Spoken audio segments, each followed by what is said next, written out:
but they didn't put the plan alongside that pledge, they didn't put the investment alongside that pledge, and it's taken this government to turn a promise into a reality.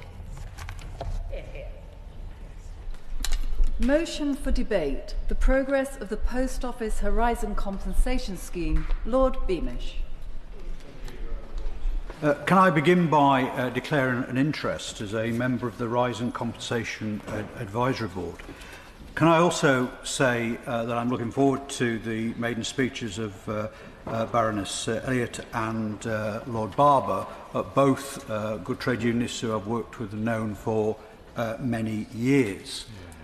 Along with my good friend, and I call him a good friend, Lord Arbuthnot, I've been involved in the campaign for sub-postmasters for over 15 years. I hope that our efforts have paid some little contribution to exposing this scandal. The main efforts, though, needs to be put and recognised as the efforts on behalf of the scandal of Alan Bates and the sub-postmasters. They have ensured that we've got to where we are today when the truth is finally coming out about what went on around the Horizon scandal. I first became involved with this cause in 2009 when I was Member of Parliament for North Durham, and a constituent of mine, Tom Brown, came to see me. He was an upstanding, hard-working postmaster who received awards from the Post Office for fighting off an armed robber at his post office, who was accused of stealing £84,000. Tom had raised with the Post Office the issue around the Horizon system, but was completely ignored until auditors arrived to close his post office down and subsequently take him to court for stealing of £84,000. In that 2-year process, Tom was made bankrupt, and ironically, on the morning of the case at Newcastle Crown Court, the Post Office said they had no evidence to put forward. It was too late for Tom by then. His life had been ruined. Tom gave evidence to the public inquiry, but sadly passed away last year before its conclusion. I've got to say Tom is one of too many who have passed away, never to see the justice which they deserve. Now, the Post Office Horizon scandal the Post Office Horizon issue has been talked of as a scandal, but I would argue that it is worse than that. It is the worst example of when the state, with all its powers, not only goes unchecked, but it leads to collusion and also the fact that it is a position whereby it can bury the truth, even if that's at the expense of individuals who are hard-working, upright citizens going to prison. Over the years, myself and Lord Arbuthnot and other parliamentarians from both houses who have been involved in this campaign have been lied to. Has it been a lonely furrow to plough over those years? Yes, it has. And certainly when you talk to the campaigners and the sub-postmasters, they felt frustrated over the years that not only been ignored but lied to as well.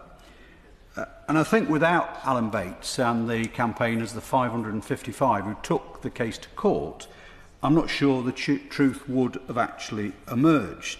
Because even when the case took place in 2017, the Post Office and the state were still prepared to spend £100 million of taxpayers' money to try and bury the truth, to try and make sure that the truth didn't come out. But credit to the campaigners and their financial backers and Lord Justice Fraser, who did get to the bottom of the case. But again, they had to settle the case because the Post Office and state used a tsunami of cash to try and stop the process. The dam did burst in that case. in terms of making sure that evidence that had been hidden for many years, but known to many of us who were involved in the campaign, did see the light of day.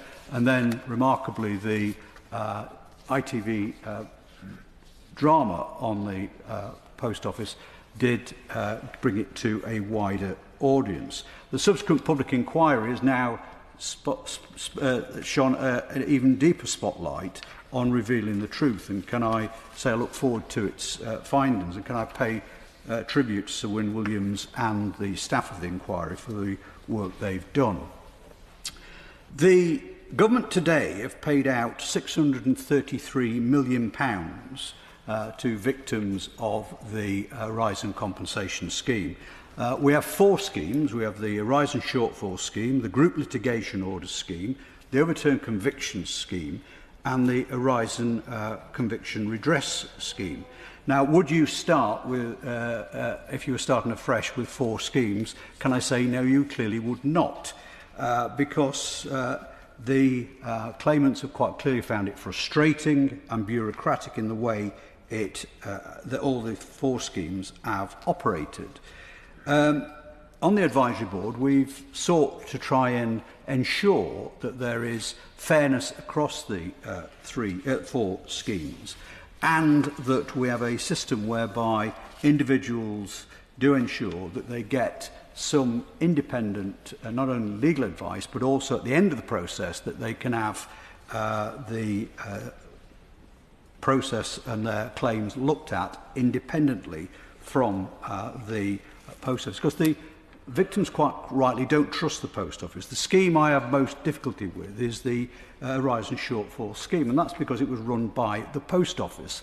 And I think there's quite clear evidence that there was an attempt to try and settle many claims as quickly as possible to ensure the Post Office didn't have to come to government for more money. We on the advisory board have recommended that there should be an independent process at the end for claimants to be able to have their cases reviewed, because there is clear evidence that there are individuals that have accepted settlements without legal advice, which I would argue were undersettled. And if you want to know why they distrust the Post Office, can I just tell noble lords that there's actually potentially a 5th scheme. This surrounds the capture system, which predated Horizon, and only came about because I found out it by accident. I went to see a postmaster up in Northumberland a couple of years ago who said she'd been a victim of the Horizon scheme. And when I looked at the dates, only to discover that these predated Horizon, it wouldn't have surprised me that when I went to the Post Office and the government and said, well, this is surely an Horizon case. And I thought, well, it can't be because the dates are too early. Then we actually found out that there was a pre-runner of Horizon called Capture, which again has thrown up other issues, including now over 200 individuals who are either prosecuted or lives ruined. And because of that, the government did institute an independent report, the Kroll report, and have now agreed to compensate those individuals.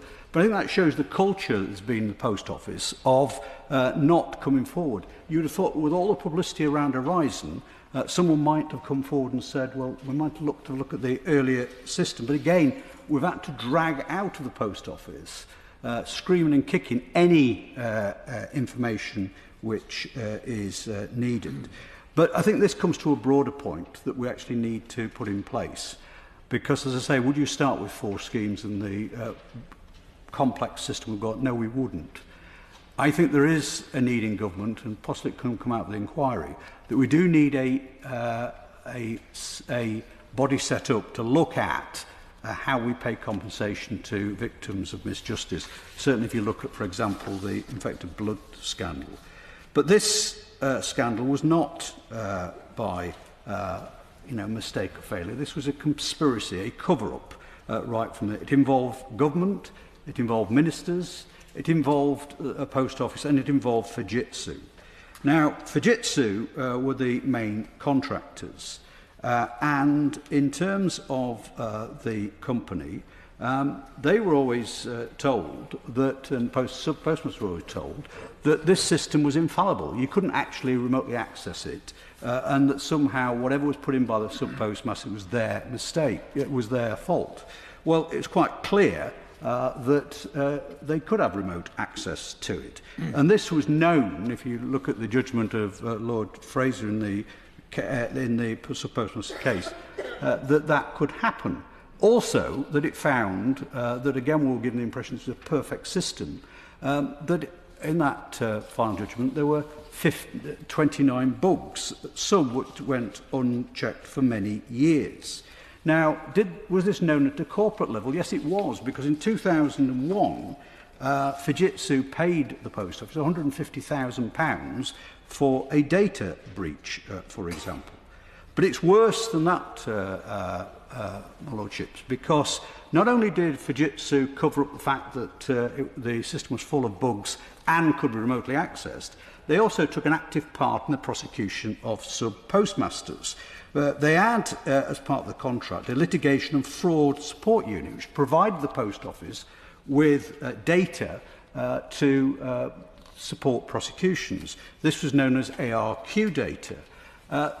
Lo and behold, this ARQ data wasn't even ever checked. So if you look at the case that went forward, not only did Fujitsu employees go and give testimony against the sub-postmasters, the data they were given wasn't actually accurate or even checked. We know this because in 2006, Anne Chambers, who was a Fujitsu employee, raised this at corporate level, saying why was this data being given without any checks whatsoever. And I think that, again, was raised at Common and completely ignored by Fujitsu. So it does actually beg the question what they were actually doing. Now, we know now that all this was known, because if you look at the testimony to public inquiry by Paul Patterson, the director of Fujitsu in the UK, this is all admitted to. Likewise, it's admitted to by Rob Putman, who was the senior vice president when he wrote to the Business Select Committee in the House of Commons in 2020. So all the information was there. So it asks the question, why was these red flags not raised within Fujitsu themselves about this? Now, at the public inquiry and at the Commons Select Committee, Mr Patterson said that he apologised to the sub-postmasters and that they would make a contribution to compensate victims. Well, today there's been no money paid to victims from Fujitsu, and this is a company, though, that is still making multi-million pounds profits from government contracts, and this is available if people read of Computer Weekly last week. Carl Flinders had a very good article which shows that they're potentially making, over the next few years, over £500 million of new contracts. They said they weren't going to bid for new contracts, but what they're doing is extending existing contracts. And that is at the same time as the taxpayer is paying out nearly £600 million in compensation to victims, and many victims are still waiting for compensation. Now, I think Fujitsu are hiding behind the public inquiry. They know the evidence they've given to the public inquiry is there. There's nothing going to be revealed from the public inquiry's findings that we don't know now. So I would suggest that they should make an interim payment of at least £300 million now to cover the cost of victims. And there also needs to be some major changes within Fujitsu, because unless there are, then when the process for bidding for new contracts starts, I would suggest the government should bar them from taking part in any future contract if major change has not taken place. And that would be a tragedy for the 7,000 people who work in the UK for Fujitsu, and also not good for UK-Japanese relations, a point that myself and Lord Arbuthnot raised a few weeks ago with Mr Suzuki, the Japanese ambassador to London. And I understand in a few weeks' time the Secretary of State for Business is going to Japan, and I suggest he should meet with senior Fujitsu representatives to press the case for them to make proper compensation, even if it's on an interim basis. But in conclusion, can I say this? This is, I think, a scandal, yes, but it's something which we can't allow to happen again. So we do need to put in place things that not only avoid it happening again, but actually change culture, both in the organisations and also in terms of the way we look at how we address these. So I think we do need a new system, independent of government, an ombudsman system, which doesn't then mean that we have to have a public inquiry every time. Whistleblowing is clearly something which we need to strengthen. And the government needs to look at the way in which non-executives and others are appointed to these outside bodies who clearly don't raise any questions. And finally, Fujitsu need to pay up. They need to be made sure that they're not going to keep taking money from the UK taxpayer while they've made no financial contribution to this scandal. Can I finish with this point? Tom Brown, who gave evidence to the public inquiry, was asked what he wanted from the inquiry, and he said he wanted the truth. That is what we owe Tom and all the other victims of this scandal. The question is that this motion be agreed to. My Lords, I too declare my interest as a member of the Horizon Compensation Advisory Board and also as chair of the advisory panel of Talis UK. And I'd like to congratulate my good friend, the Noble Lord Beamish, on securing this debate. He has been with me every step of the way in his vigorous campaigning on behalf of the sub-postmasters. It's at least partly thanks to him that we are where we are now and that we're getting somewhere. And discovering the capture issue is thanks to him. We are getting somewhere, but we're not far enough along, and I'll come to that. Before I do come to that, I'd like to say how much I'm looking forward to the maiden speeches of the Noble Lady Baroness Elliot and also the Noble Lord Barber. What an excellent choice they have made in their topic for their maiden speeches. A hugely important topic, and your lordships will all want to welcome them to this battle. There's no party politics in this, in that all of the political parties comprehensively failed the sub-postmasters. We're all to blame, but we all need to work hard together to achieve an improvement in the position of the sub-postmasters and their redress, holding to account those who were responsible for this mess, and a better set of institutions to try to ensure that it doesn't happen again. The debate's about compensation, and it specifically draws attention to the role of Fujitsu. Before I come on to that, there's one important matter that I would ask the government to consider, and I would like to welcome the Noble Lady, the Minister, back to her place, without a stick, and I hope that she's well on the way to recovery. That important matter is that the politicians failed in our initial attempts to get this matter sorted out through politics. I failed. Even the Noble Lord Beamish failed. The only thing that got us, as he has said, to where we are today was Sir Alan Bates's courageous group litigation, funded by litigation funders. Following the Packard judgment in the Supreme Court, it would probably be impossible today for Sir Alan to raise such litigation funding. A cross-party group of your Lordship's House will be meeting next week with the Attorney General to discuss this. But I raise it now to flag up its importance and its relevance. But getting back to Fujitsu, I'm grateful to Mr. Stuart Goodrilley and Mr. James Christie for their fascinating and helpful briefings to be found on the internet. Let's not forget what Fujitsu did. ICL, the company that produced Horizon and which was bought by Fujitsu, provided a computer program to the post office which they knew was seriously flawed. As Richard Christou of ICL told the public inquiry, Pathway, the ICL front company in the contract negotiation, was determined to win the tender and decided to undertake as little negotiation as possible in order to better its chances of obtaining the award. Fujitsu had a duty under their contract to provide evidence for prosecutions that was admissible and accurate, and they did help the Post Office prosecute the sub-postmasters, but with evidence which was false. Knowing of the flaws in the Horizon system, they told the courts that there were no such flaws. Moreover, Fujitsu had a large operation altering the accounts of the sub-postmasters without the knowledge of the sub-postmasters. They told everyone that they could not alter those accounts despite carrying out that extensive operation doing exactly that. So, Fujitsu did much more than stand idly by while the sub-postmasters were maliciously prosecuted. They were active, knowing and essential participants in the whole ghastly fraud. If they were not a company, but were an individual, they would be facing years, possibly decades, in prison. And yet they are a company, and one on which the government has become unacceptably dependent.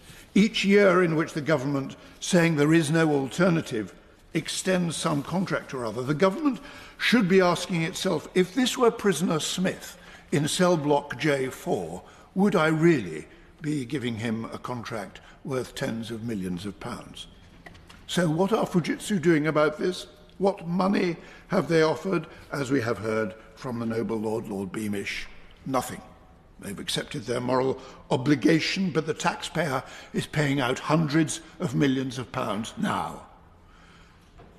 There needs to be an interim payment from Fujitsu now. The noble Lord Beamish has suggested £300 million. £700 million would be less than half of the costs that the taxpayer is currently estimating they have to bear. And if they don't do that, why should the government offer them further extensions of their existing contracts, still less grant them new contracts?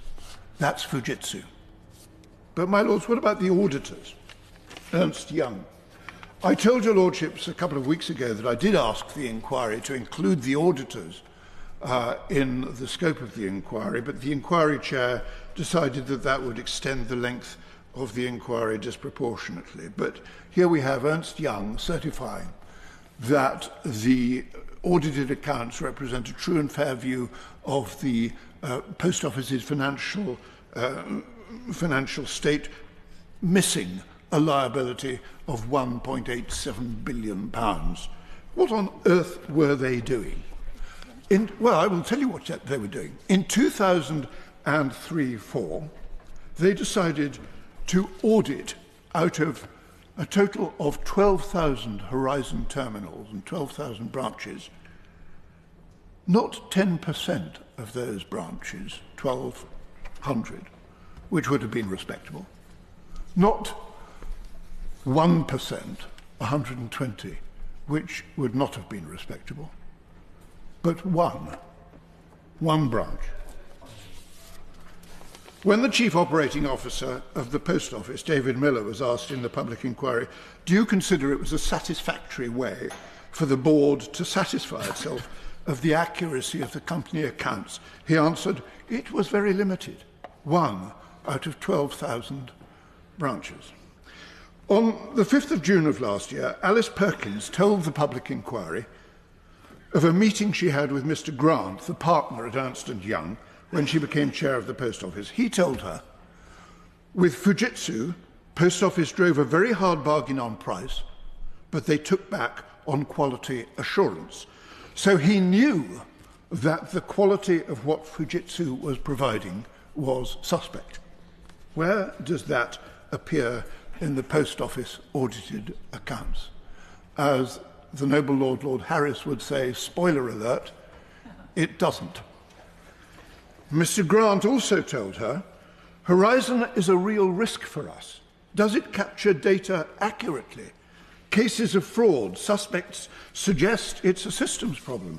Alice Perkins said in her evidence that Horizon is a real risk for us meant that Horizon was a real risk not to the Post Office, but to Ernst & Young. That too does not appear in the audited accounts. As James Christie says on his website, the Horizon system has never featured as a risk in any annual report. It surfaced only indirectly in the 2019 report, but as a litigation risk, which was incorrectly thought to be mitigated by contesting the litigation that took place. Well, we know how that ended up. Even that risk had vanished in the 2020 report. In a management letter to the Post Office, and I'm grateful to the noble Lord Sicker for drawing my attention to it, Ernst & Young wrote, "We were unable to identify an internal control with the third-party service provider, that is Fujitsu, to authorise fixes and maintenance changes prior to development for the in-scope applications, that is Horizon.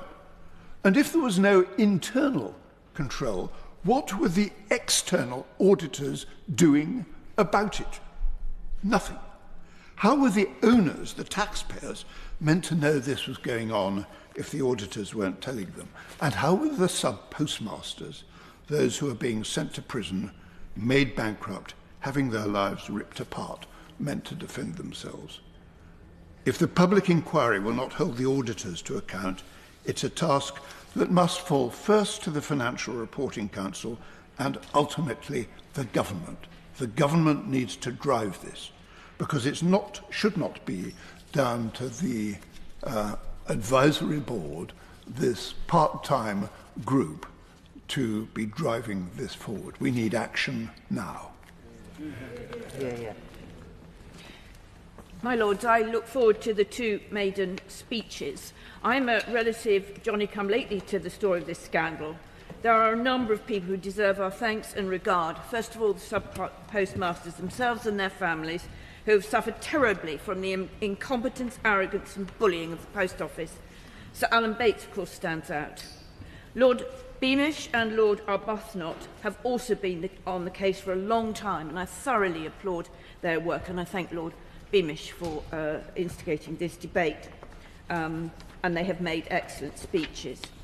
ITV played a big role in reaching a wide and outraged audience with its admirable hit series Mr. Bates versus the Post Office. There are lawyers such as Neil Hudgell battling for the postmasters. Among journalists, I must single out Nick Wallace. It was his BBC Radio 4 series 5 years ago that first alerted me, although he had been working on the issue for a decade previously when he was a presenter on BBC Radio Surrey. An article on him 3 years ago described what happened. It was a tweet that any journalist might have ignored. It came from a taxi owner asking if he could pitch for the local radio station's taxi account. Devinder turned out to be the husband of Seema Mistra, who had been thrown into prison on her son's 10th birthday while pregnant for supposedly stealing $74,000 from the Post Office. Devinder insisted not only that his wife was innocent, but that it was the Post Office computer in her sub-post office that was at fault. It was November 2010. The rest, as they say, is history, a very painful one. Sir Alan Bates, brilliantly played by Toby Jones on TV, is of course the most famous of the wronged sub-postmasters. Lee Castleton is another well-known name, and he tweeted just the other day, "Why is it so difficult to be open, fair and quick? It is disgusting that Betty Brown at 92 is still waiting for the return of her money. Just pay her what she is owed." Someone else replied, "Still can't help but feel they're still putting two fingers up to us." Financial Times reports that indeed many victims are still locked in a glacial, bureaucratic process of offers and appeals that could end up back in the courts. 72% of the budget for redress has still not been paid. One recalls the adage, justice delayed is justice denied. The worst problems are in the Horizon Shortfall Scheme, the HSS, which I will mainly speak about. Tony Downey is a former sub-postmaster caught up in this terrible injustice, together with his wife and business partner. He has only been granted 20% of his claim. Tony has written to Sir Wyn Williams, chairman of the Post Office Horizon Inquiry, and is allowing me to quote from his letter. Quote, "The Post Office agree we paid the shortfalls. They agree they made us both bankrupted with their action, and they agree this made me sick and unable to work since. They agreed at the meeting that the forced sale of the property was related to Horizon. However, they will not pay me the lost income as in other schemes. They will not pay the bankruptcy or costs of my wife and business partner. They will not pay me the full amount of the head of claim for sickness. They will not pay for the loss of the property, which was, I think, the family home. Tony Downey, another wronged postmaster, Christopher Head OBE, and journalist Nick Wallace have drawn attention to a curious feature of the way the Horizon Shortfall Scheme is being administered by the Post Office, which might help explain the reason that claimant sub-postmasters with complex cases are receiving offers way below their claims. This is that the HSS assessors seem to be working to a set of, have said they are working to a set of guidelines different from the published principles, and are indeed refusing to share them with the claimant's lawyers. One claimant has commented that, "We guess they include every get-out clause possible." And one of the claimant lawyers replied to Post Office lawyers as follows, and it bears quoting fully, which I have permission to do. The Post Office approach to HSS claims is on the basis of breach of contract and assessing damages had the contract been validly terminated.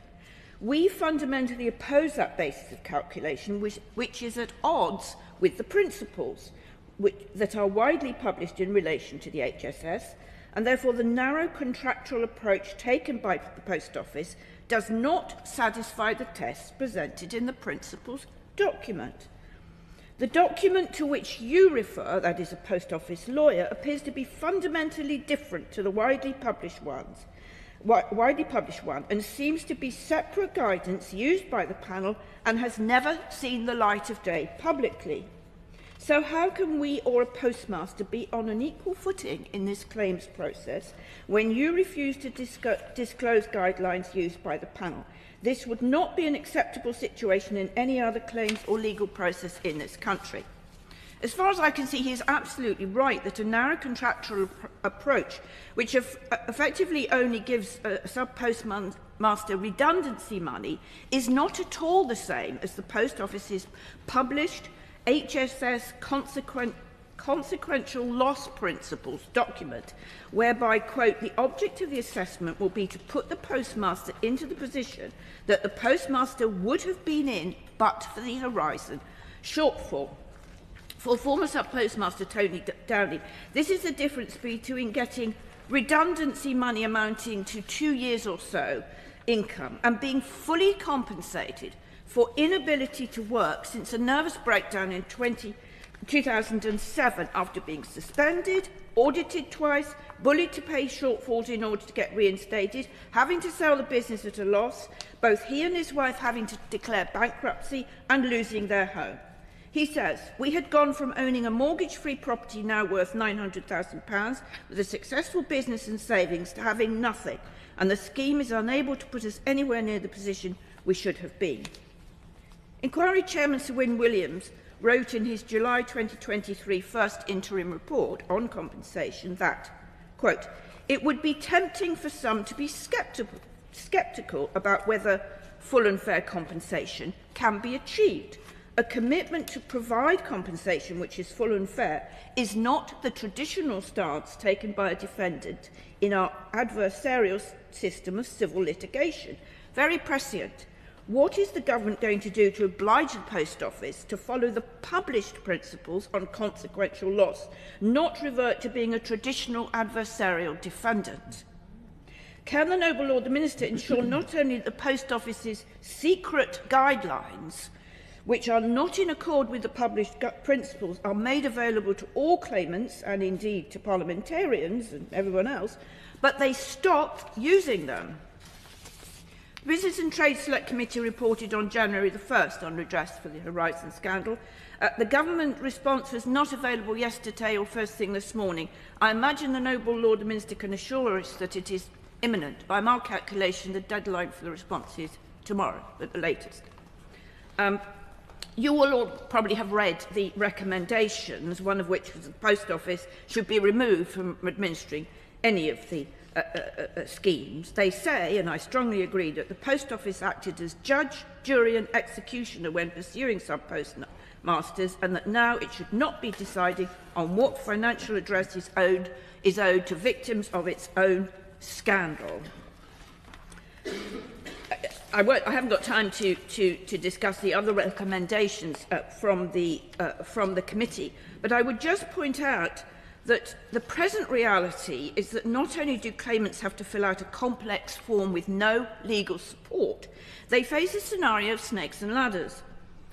This is well described in a letter that former Sub-Postmaster Christopher Head wrote yesterday to Inquiry Chairman Sir Wyn Williams. He made it public, so I can quote from it, describing how a claimant faces, quote, the risk that should she pursue a claim above the fixed sum, she could be offered less and then have to enter the long drawn-out dispute processes that could continue for years.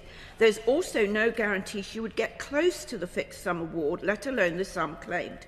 All this must be done without any legal advice, unless the individual is willing to pay for their own representation, which is out of reach for most people.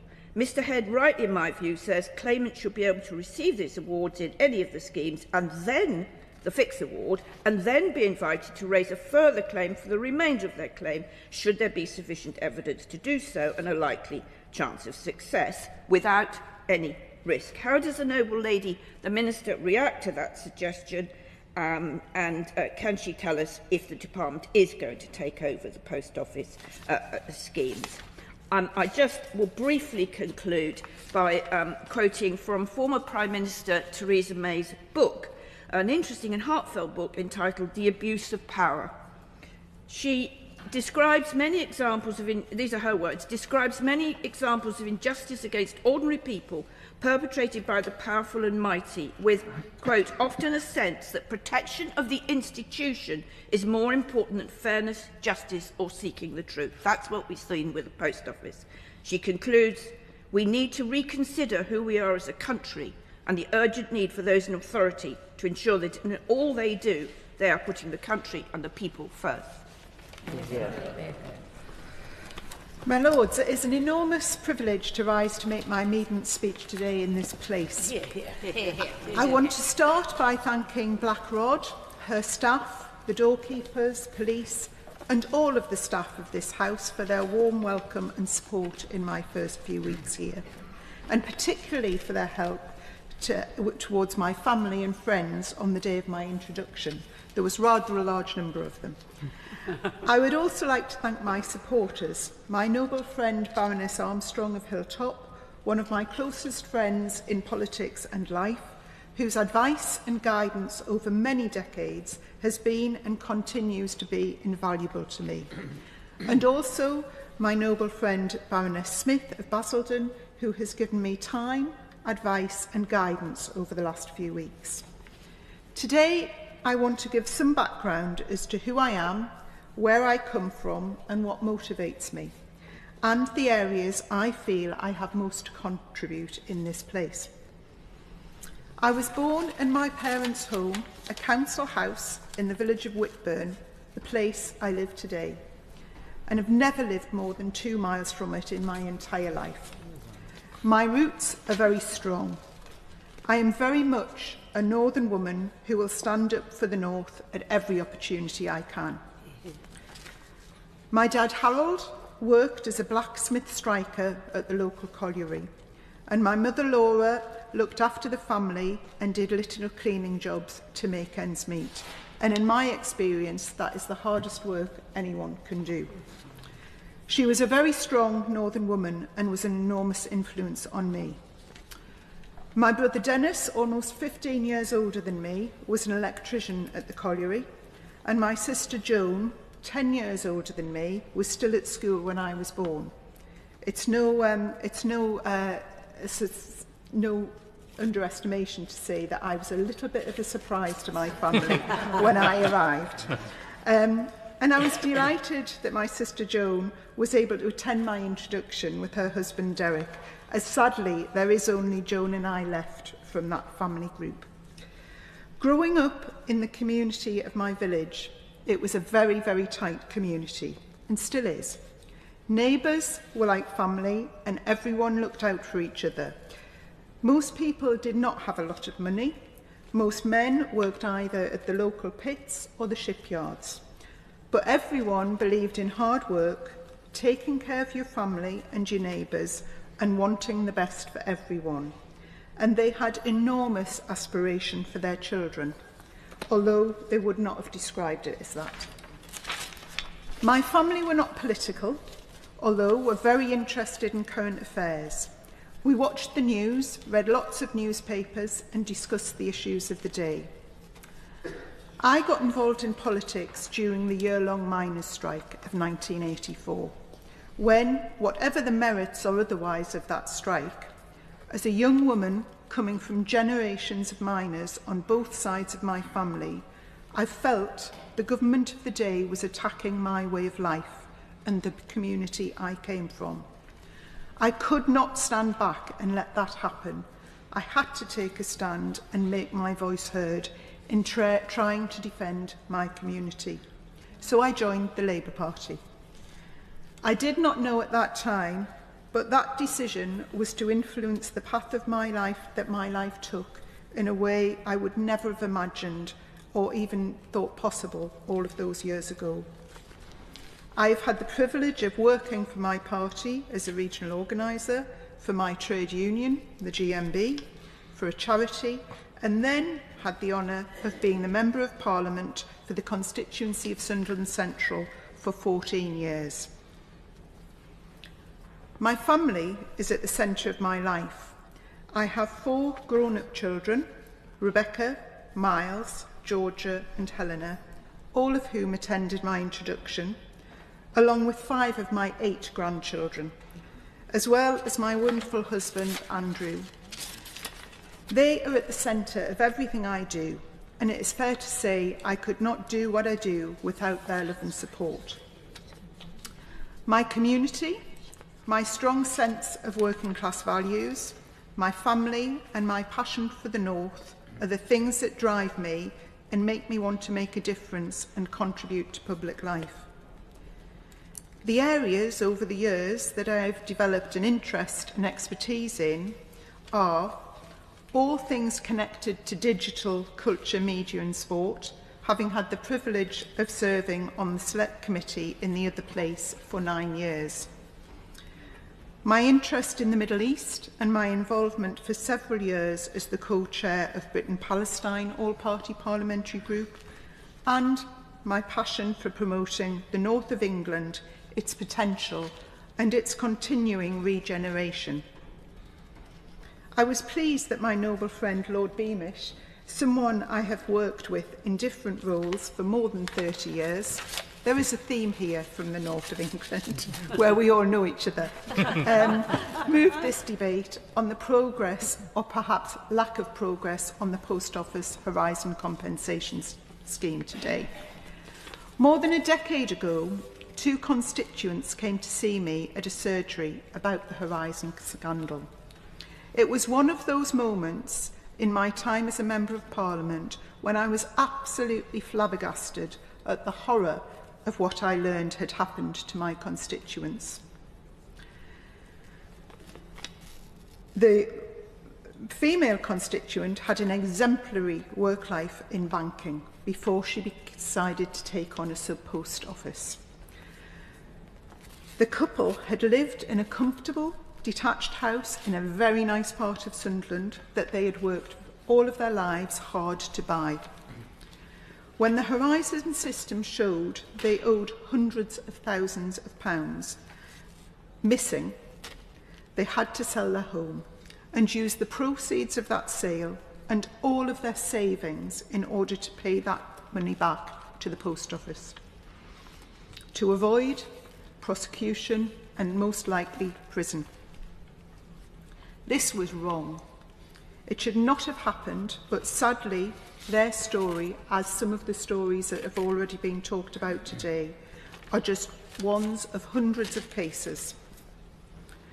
The victims of the Horizon scandal have waited far too long to get meaningful compensation. And even those, as has been described, that have had some compensation, it has not been full or adequate. The Horizon system was introduced, I think, in 1999. The problems were known about actually before that. And it is now time that Fujitsu play their part and step up to the plate and pay some compensation. And I urge all of those involved in this to move as quickly as is practically possible and pay all of the victims of this scandal the monies they so deserve. My Lords, I look forward to participating and making informed contributions in the future in your Lordship's House. Yeah. Well done. My Lords, it's a great privilege to be able to pay tribute to Baroness Elliot for her wonderfully warm and family-loving speech, and for naming her children and her family in such an affectionate and supportive way. She won't know it, but we are both Sunderland lovers, and maybe that's the reason I was selected to pay tribute for her wonderful and seriously, gratifyingly positive maiden speech. I'm wearing the tie of Sunderland Football Club, and she won't know, but I've attended the Stadium of Light on 6 occasions and the Academy of Light on 4 occasions, taken there by the owners of Sunderland in order to see the great playing craft of so many of the players, in particular Jermaine Defoe, from whom I have a shirt with the number 14, which is my number, and the signatures of all of the players of Sunderland Football Club. And I was delighted and honoured to attend so many times in her hometown and in her constituency.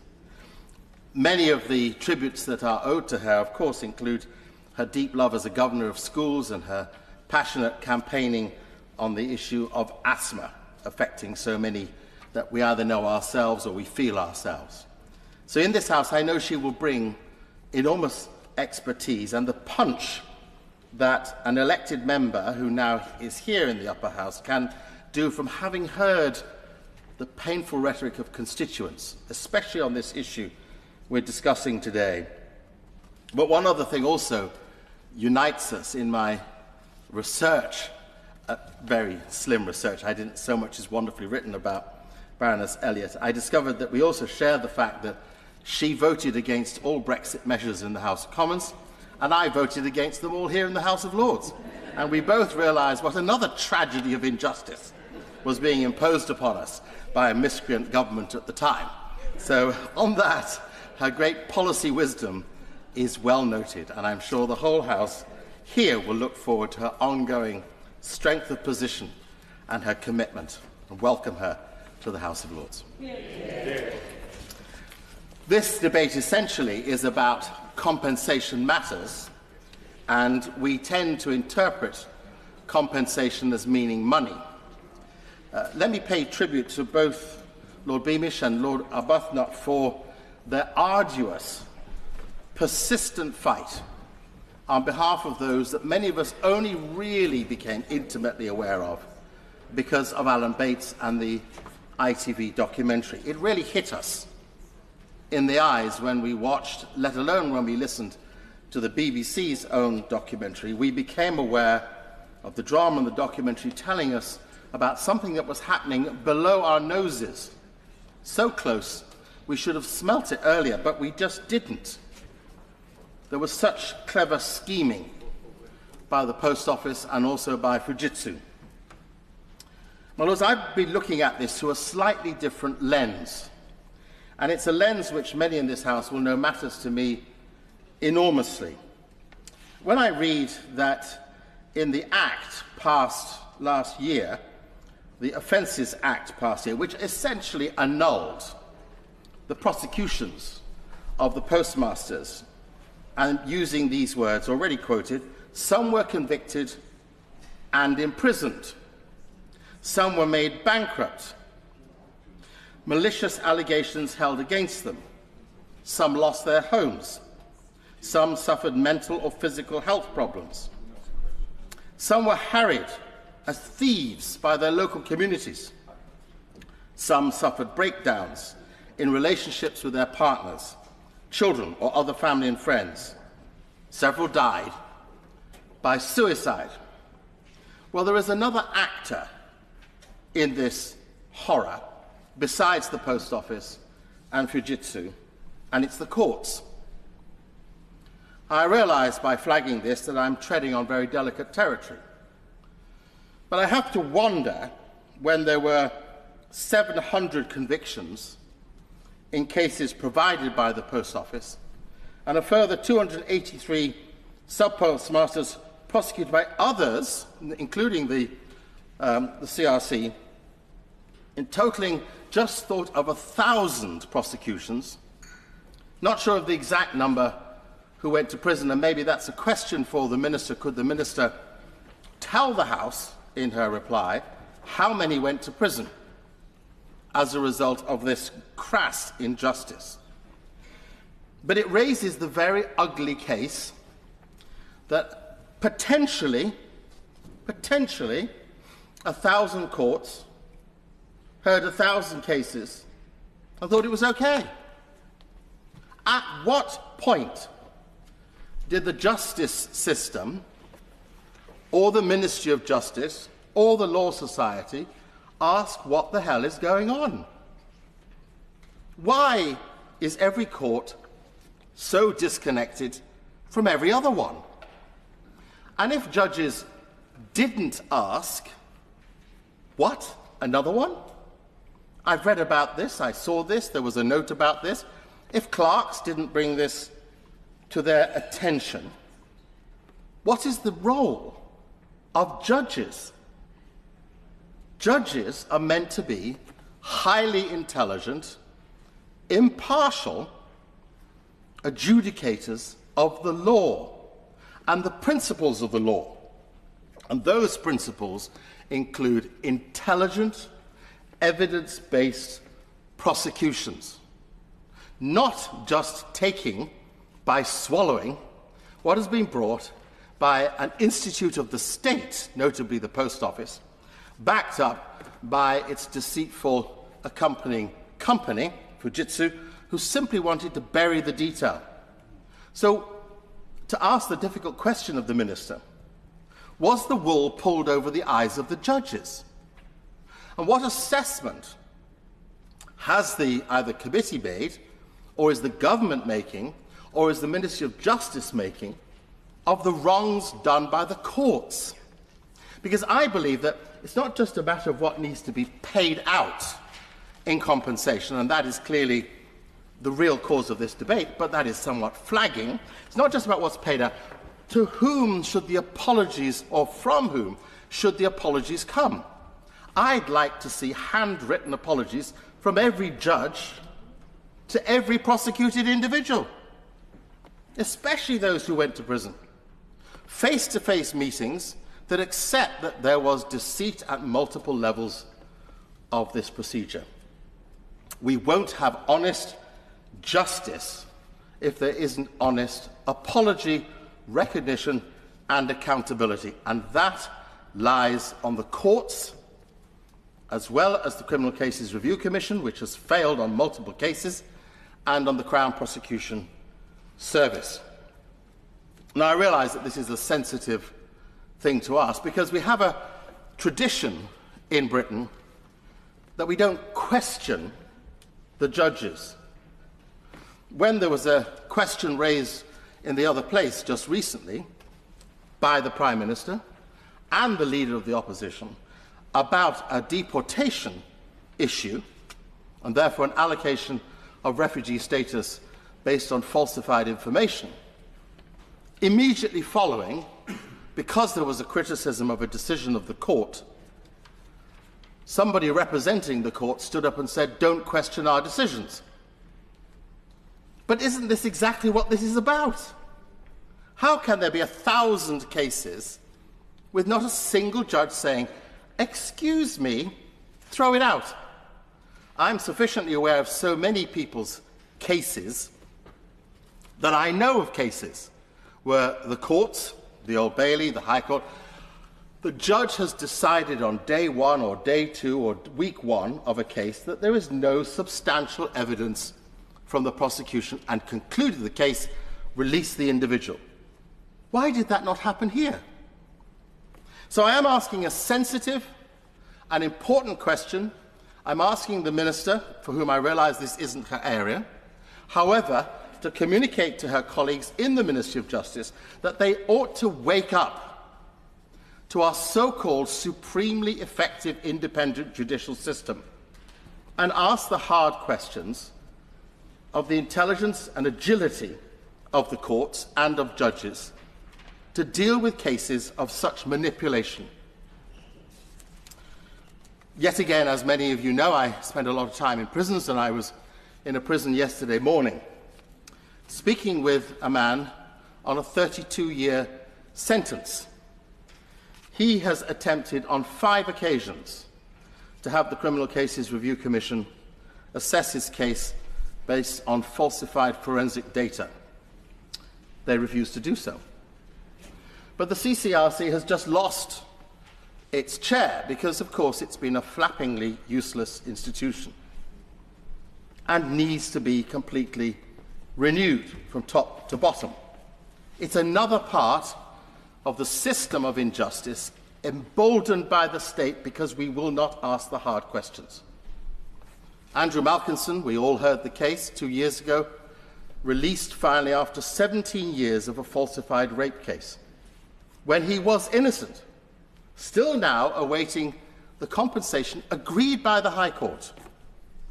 So, my Lords, as we think about how to improve the financial compensation due, and in my own mind I think that's Fujitsu's bill, not the taxpayer's bill, but as we think about that issue, we also need to recognise that honour and dignity and respect for those falsely prosecuted and those especially imprisoned, and those who lost homes, property, savings and work, requires those who did that injustice to them to look them in the eyes and admit they were wrong. Only then can we restore transparency and honour to our justice system and bring dignity to the postmasters. My Lords, can I pay tribute to the noble Lord, Lord Beamish, not only for securing this debate, but for all that he has done. And if I may also pay tribute to my noble friend, Lord Arbuthnot. I guess in modern parlance, you are both superheroes. This is not a matter of financial redress. It's about the lives of real people, as we've heard, who have suffered through the failures of a system that has wronged them for far too long. One such person, who I've mentioned many times in the past in this House, albeit from the other side, I wish to highlight today is Rita Threlfall, a 70-year-old woman who, alongside her family, has endured unimaginable amount of stress, uncertainty, financial strain as a result of this scandal. Rita's story is one of far too many, but I share it with you today because of the specific personal emotional toll it has had on her life. Rita and her husband, Kevin, ran their business together in my hometown of Liverpool. Now, I'm northern too, but northwest, not northeast. And for many years, their post office was more than just a livelihood. It was their life. It was their future. It was their pension. Yet this future was cruelly taken away from them.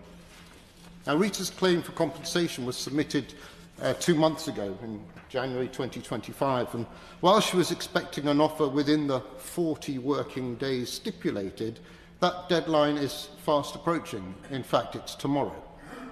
And that marks the expiration of this deadline. And to date, she has received no offer and has heard nothing further aside from a request for additional information about her husband Kevin's earnings, a query that has only added further stress to an already harrowing situation. Rita's claim includes loss of earnings for her husband as he worked in the post office alongside her. And she remains perplexed by the request. She paid her husband a salary for the work he did in the business, and yet the authorities continue to ask for further documentation, a process that Rita and Kevin have found incredibly painful. So Rita has been waiting for 15 years since she was first wrongly convicted in 2010, and despite the repeated assurances that the claims process would be expedited, she remains in the dark about the timeline for resolution. For her, and for countless others in similar position, this has been a crippling experience. Her emotional and financial struggles have only deepened over the years, and Rita became a pensioner 4 years ago. Yet she is now living off a state pension which is simply not enough to cover her living expenses, let alone the debts she incurred in the loss of her business. Rita and her family are struggling to make ends meet, and she had always planned as a businesswoman that her business would provide financial security in her retirement. But since the scandal took it all away, she has been unable to invest in her pension or secure a proper future for herself and her husband. And while her 2 children are doing their best to support the parents, they are finding it increasingly difficult to keep up with the pressure of daily living costs. Rita's anxiety, stress levels have soared, whilst her weight has plummeted as a result of this prolonged ordeal. Her health, physical and mental, has suffered immensely. She shared with me during our conversation this week she feels overwhelmed by the uncertainty of it all, constantly wondering how much longer she must wait and what the outcome will be when it finally arrives. The emotional toll is staggering. For years, she has lived in fear of her future, unable to plan for anything, uncertain if she will ever receive the compensation she so desperately needs and deserves. Talking to Rita earlier this week, her distress was palpable. She spoke about her 70th birthday celebration in January, an event that for a moment allowed her to reflect on happier times. Rita and Kevin had to leave their home in Liverpool due to the financial struggles and now live in Stoke-on-Trent. And for the occasion of her 70th birthday, all her family, including her youngest members, a 6-month-old, gathered at the local cricket club to celebrate with her. It was a rare moment of joy amidst long years of pain. Yet even in that moment of happiness, Rita could not escape the overwhelming sadness of what had been lost, including her proximity to her family, her post office, her livelihood, her future, her dignity have all been taken from her. And the compensation she so desperately needs is still pending. As of now, Rita has received nothing since the interim payment in December 2022, and it did not begin to cover, as we know, the damages caused by the closure of her business. Rita is remaining in limbo, waiting. This is why I urge the government to act swiftly and decisively. This is not about statistics or balance sheets. It's about real people whose lives have been shattered. Behind every claim is a person like Rita who has endured unimaginable hardship, financial ruin, and emotional turmoil. Rita, like so many others, has suffered more than enough. She deserves justice. She deserves compensation, and she deserves it now. Every day that passes without resolution prolongs the suffering for those who have already lost so much. We cannot and should not allow bureaucracy and delays to stand in the way of what's right.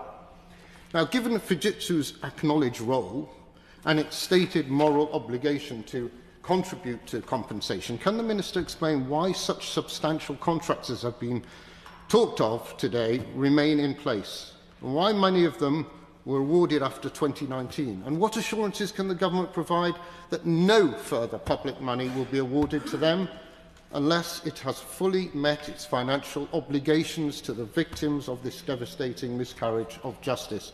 And can the Minister also confirm that employees and suppliers are paid monthly and regularly by Fujitsu, in stark contrast to Rita and her colleagues, who, rather than being paid, are being humiliated?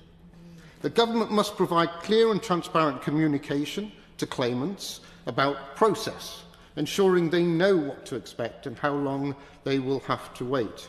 And if I may, I want to agree with Lord Beamish about Fujitsu when he suggested about the 300 million. I think it was upped by my noble friend Lord Arbuthnot. I would argue right now they should pay exactly equal to what the taxpayer has paid. So it's a lot of money, but they should be paying it. I would also like the government to do more to support those who are struggling with the emotional and financial strain of this scandal, providing them with the tools and resources they need to move their lives forward. As I said at the beginning, this is not just about the money. It's about rebuilding lives that have been torn apart. People like Rita, who at 70 years old should be enjoying retirement with her family, yet instead finds herself battling anxiety, financial hardship, and the lingering effects of a fight she should never have had to endure. The family is doing all they can, but why should they have to?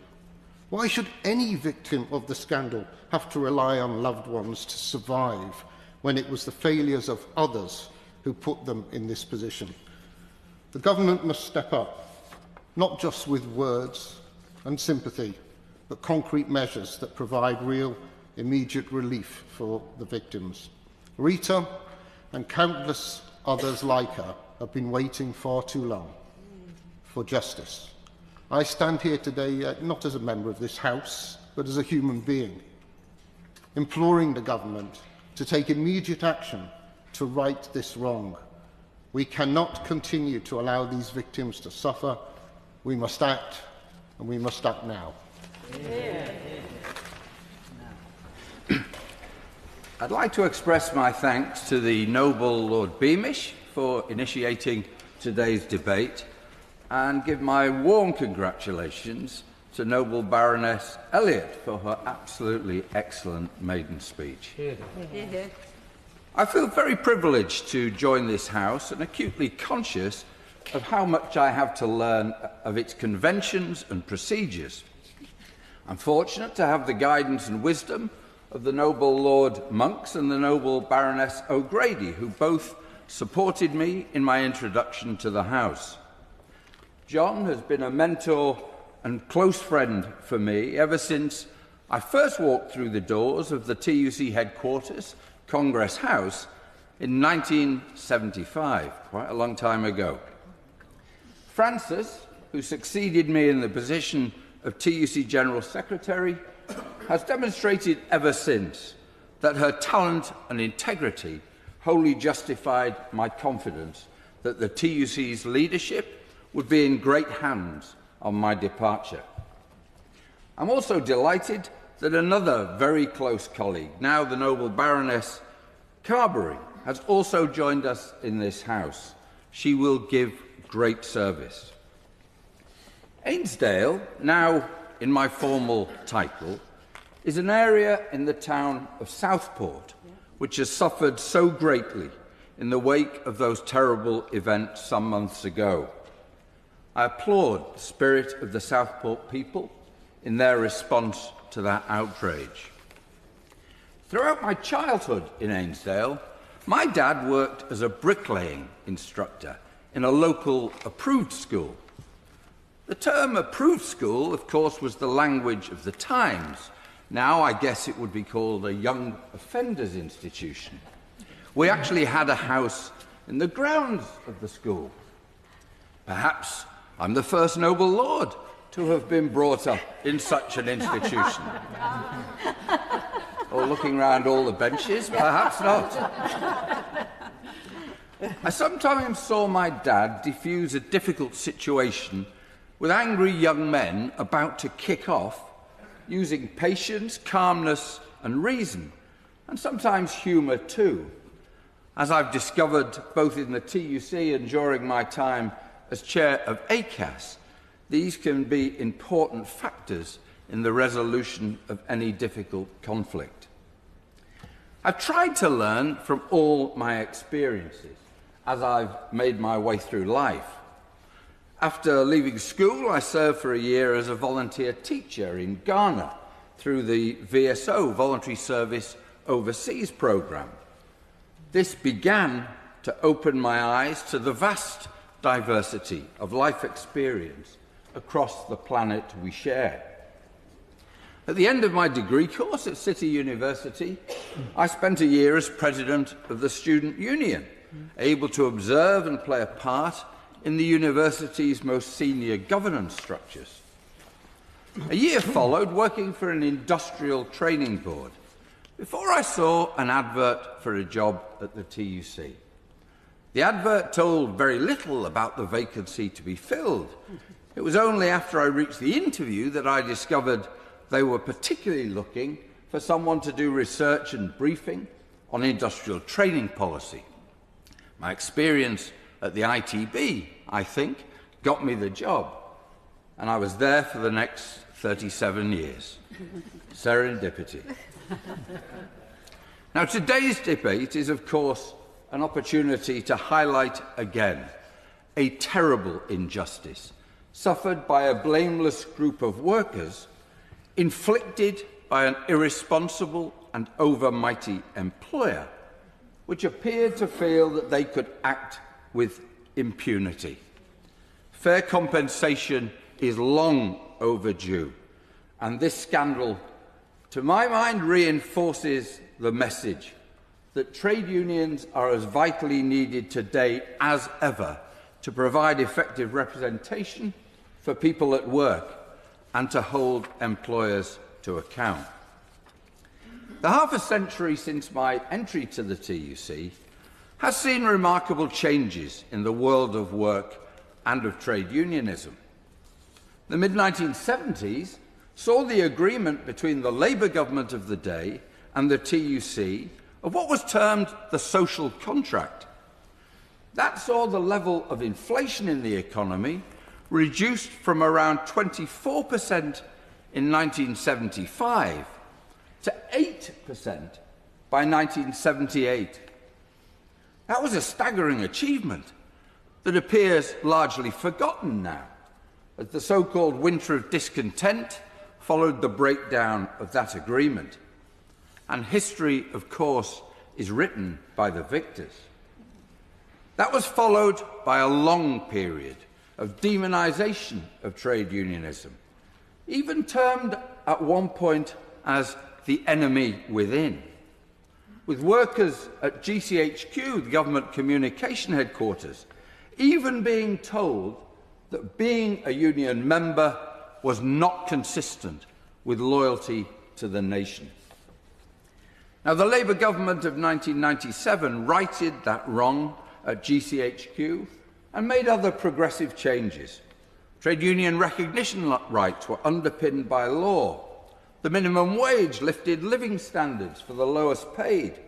The UK rejoined the European mainstream in rights and protections for people at work by signing up to the European Social Chapter, from which the previous government had opted the UK out. But despite those achievements, there are long-term trends that have still left working people relatively poorer. In simple terms, inequality has grown as the coverage of collective bargaining and effective workplace representation has been weakened. A rebalancing is long, long overdue. Now, good employers have nothing to fear from this. The story of trade unionism is often told by reflecting on major disputes. And I understand why the drama of such events appeals to news editors. But of course, for most trade unionists, the real story is of agreements being made, with good employment relations being a crucial part of the mix in building competitive and successful organisations. Change is so much better managed with understanding and consent. One letter I received as TUC General Secretary reflected that reality in a graphic way. It came from 12 individuals who had together come through an educational programme established by their trade union under the TUC's Union Learn initiative, in a partnership with their employer and a local college to deliver basic literacy and numeracy skills. They told me that the experience and the skills gained had completely transformed their lives. To their benefit, of course, but also to the benefit of their employer. A win-win if ever there was one. Crucially, those individuals would never have had the confidence to get involved if the invitation had just come from their employer or the local college. It was only the support of the union that persuaded them to risk re-entering a classroom in which they had always previously felt a failure. The letter to me, thanking trade unionism for making that difference, finished by saying that it was the first letter any of them had ever sent in their lives. That was truly humbling. At its peak, Union Learn was helping over 250,000 people a year back into learning. And I hope our new government will restore the support that made that possible. During my time at the TUC, I also served on the Court of Directors of the Bank of England under the dedicated leadership of the noble Lord King of Lothbury. That brought me up close to the global financial crisis of 2008-2009, with all the terrifying risks to the fabric of our financial system. Since leaving the TUC, I've been fortunate to serve on the boards of Transport for London, the Financial Services Culture Board, and Openreach, each with hugely important public interest missions, and from each of which I have learned a great deal. I was proud to chair ACAS for 6 years. It does such important work, often behind the scenes, in resolving so many difficult disputes. My time as a trustee of the Mount View Academy of Theatre Arts has also been a delight, dedicated as it is to opening up the hugely successful education and professional training it provides to young people from all backgrounds, so delivering opportunities to make the careers that their talent deserves. Now, as I embark on this new chapter, I am sure that I will again have an opportunity to learn many new lessons from noble lords and ladies in all parts of the House, and from the dedicated staff who have all given me such a warm and kind welcome, for which I want to thank them most sincerely. I look forward to this next phase of my lifelong learning journey. My Lords, it is a real pleasure for me to follow that excellent and inspiring speech by my noble friend and my fellow Lancastrian. We're doing the northern bit at the moment, so I'll join in with that. Lord Barber comes, as he said, from Ainsdale, an area with famous golf courses, where I think it can be said he had a misspent youth on many occasions. He's a very good golfer when his new knee permits it, by the way. Lord Barber's appointment to this House, as he said, represents a reunion for both of us, because we've been friends and colleagues for about 50 years, 30 of those spent together at the TUC. We rarely fell out, except perhaps about football from time to time, with his love of Everton, which I never understood. But I was extremely pleased to see Brendan succeed me all those years ago as TUC General Secretary, and for him then to flourish in that particular role and win this wide regard and respect, which is reflected in the different things that he's done in his career.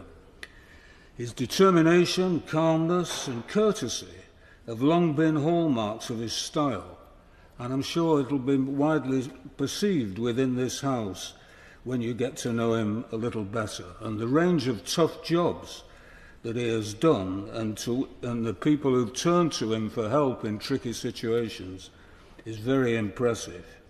You're looking at a stellar career that spans the private, public and voluntary sectors.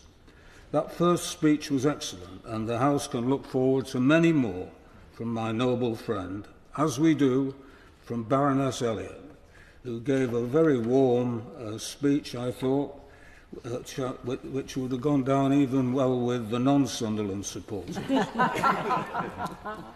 Turning now perhaps to the subject of the day, the Horizon scandal is perhaps the worst British scandal in my lifetime.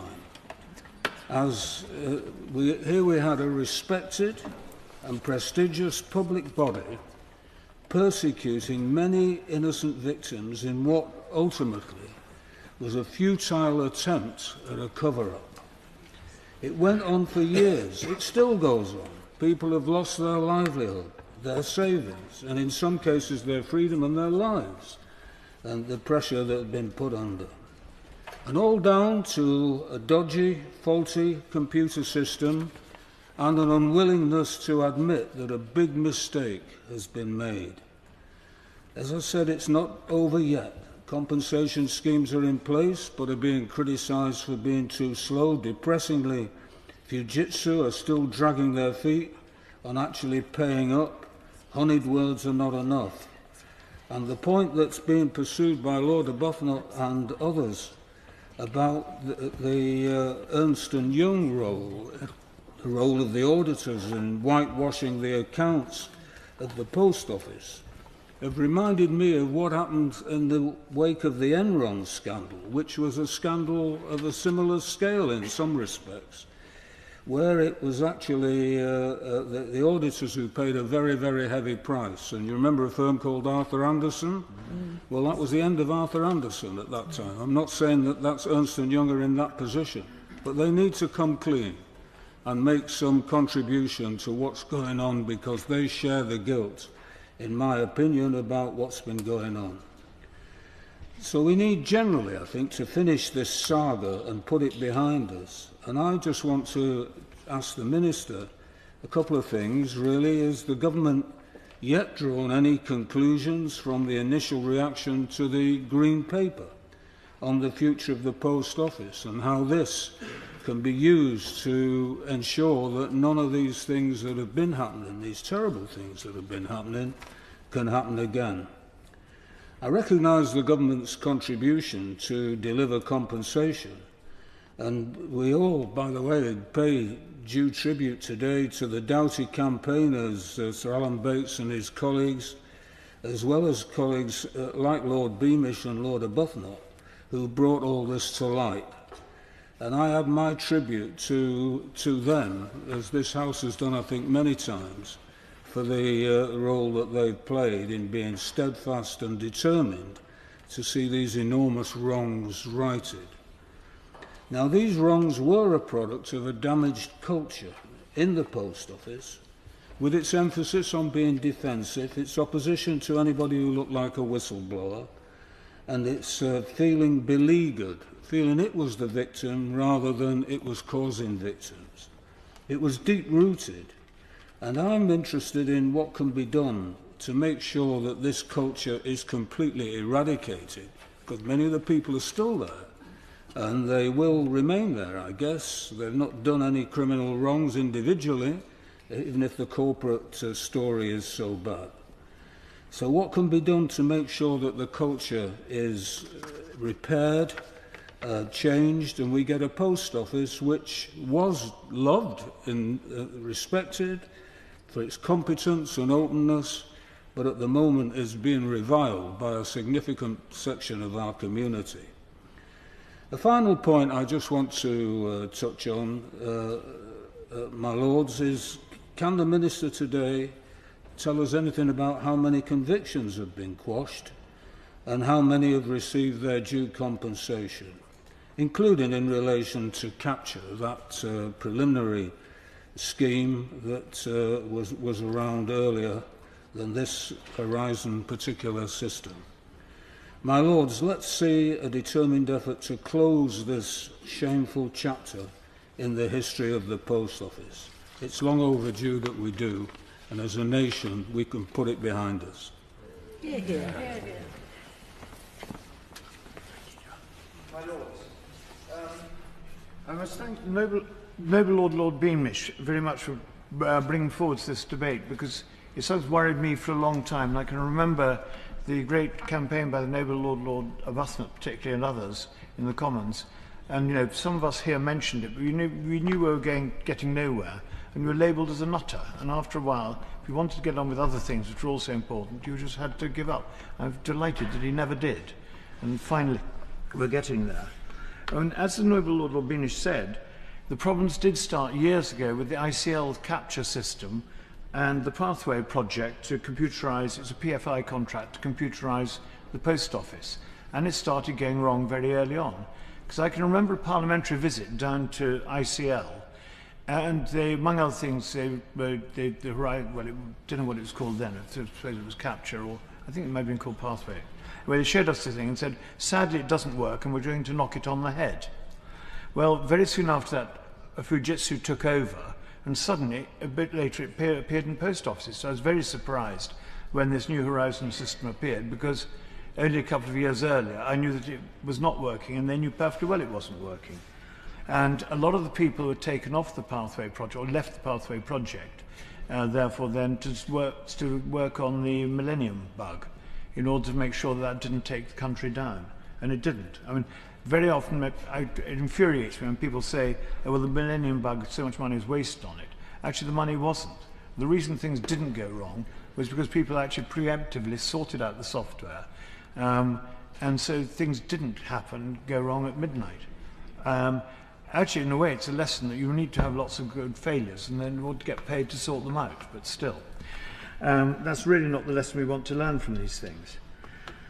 Part of the problem, I mean, it's interesting why. The capture system, I think, was based, I was told, on spreadsheets very much. The other trouble was that the system for transferring the data up into the centre in a short window, so 1 hour window in the evenings, over dodgy telephone lines, which back in those days were very dodgy. They're a little bit better today, some places. Very often didn't work, particularly with the software they were using, was designed for very small data sets, and of course the data sets they were transmitting were much, much bigger. So lots of errors in them, so they spent a lot of time trying to sort them out, very often, I believe, not really working. There's another problem in the system which you do get in large organisations, well, you get it everywhere, which is confirmation bias. For a long time, the whereas on the security side in the post office was sure with the amount of cash sloshing around in the system, there must be some postmasters out there who were pocketing some of it. So when the Horizon system said, yes, they are, they said, there, we're proven right. And so they're willing to believe that Horizon was right and not the others. And this is the trouble with large organisations. You will get these sort of attitudes in there, and they don't shift forwards very easily. So Fujitsu knew the software problems and told the post office. Now, they're on a PFI contract, and therefore they have a duty of client confidentiality and not allowed to talk anywhere outside. So therefore, none of this was meant to leak. The post office were being told this by them, were also being told by others, well, maybe they were crooks. But they obviously didn't think about it very hard or investigate it properly. Auditors are all very well, but if they're investigating stuff they don't really know and understand, it's quite tricky because they don't know what they're looking at. And the other thing that I should think, this is my own theory, having dealt with accounting software in the past, is that I've noticed that the large auditing companies don't understand cash-based accounting. They work on P&L accounting. So you've got lots of little accounts you can push things away. You've got control accounts between your sales or ledger accounts and your main nominal account for pushing things into, and they can tamper with them. But you can't on cash-based accounts, because the other side of your central bank thing, which got which tells you where the money is, in the cash system is actually the individual postmaster's accounts. So if you tamper with one, it tampers with the other. Now, the people who are doing the tampering will probably realise that, but probably weren't being listened to. So you have this big problem of not understanding things. And certainly I've discovered that big auditors don't understand cash accounts. I've had this trouble in other small businesses. So it's just a ring of failures of understanding, listening, looking at the problem properly. And it's sad. I do think, though, that the problem really lies is that there had to be people telling lies somewhere down the line. And those lies must have surfaced in some of the evidence given to the courts. There must have been people giving evidence to the courts or briefing the lawyers who were not telling the truth. in which case they're guilty of perjury. And I think the only way of stopping this thing in the future is to prosecute some people for perjury. There must be some in the state post office, not necessarily at the top. I don't know where it happened. But I don't see why we can't investigate and look at who briefed who with what in order to conceal the truth. We should look also at how good the expert witnesses are. I don't know who the courts are relying on in the early days, particularly when they're being told the systems worked. And so you've got to be very careful. We've had problems with expert witnesses in other areas as well. And I do think the courts need to start thinking about it. And actually, another note I made was, I seem to remember that barristers and expert witnesses owe their first duty to the courts, not to their clients.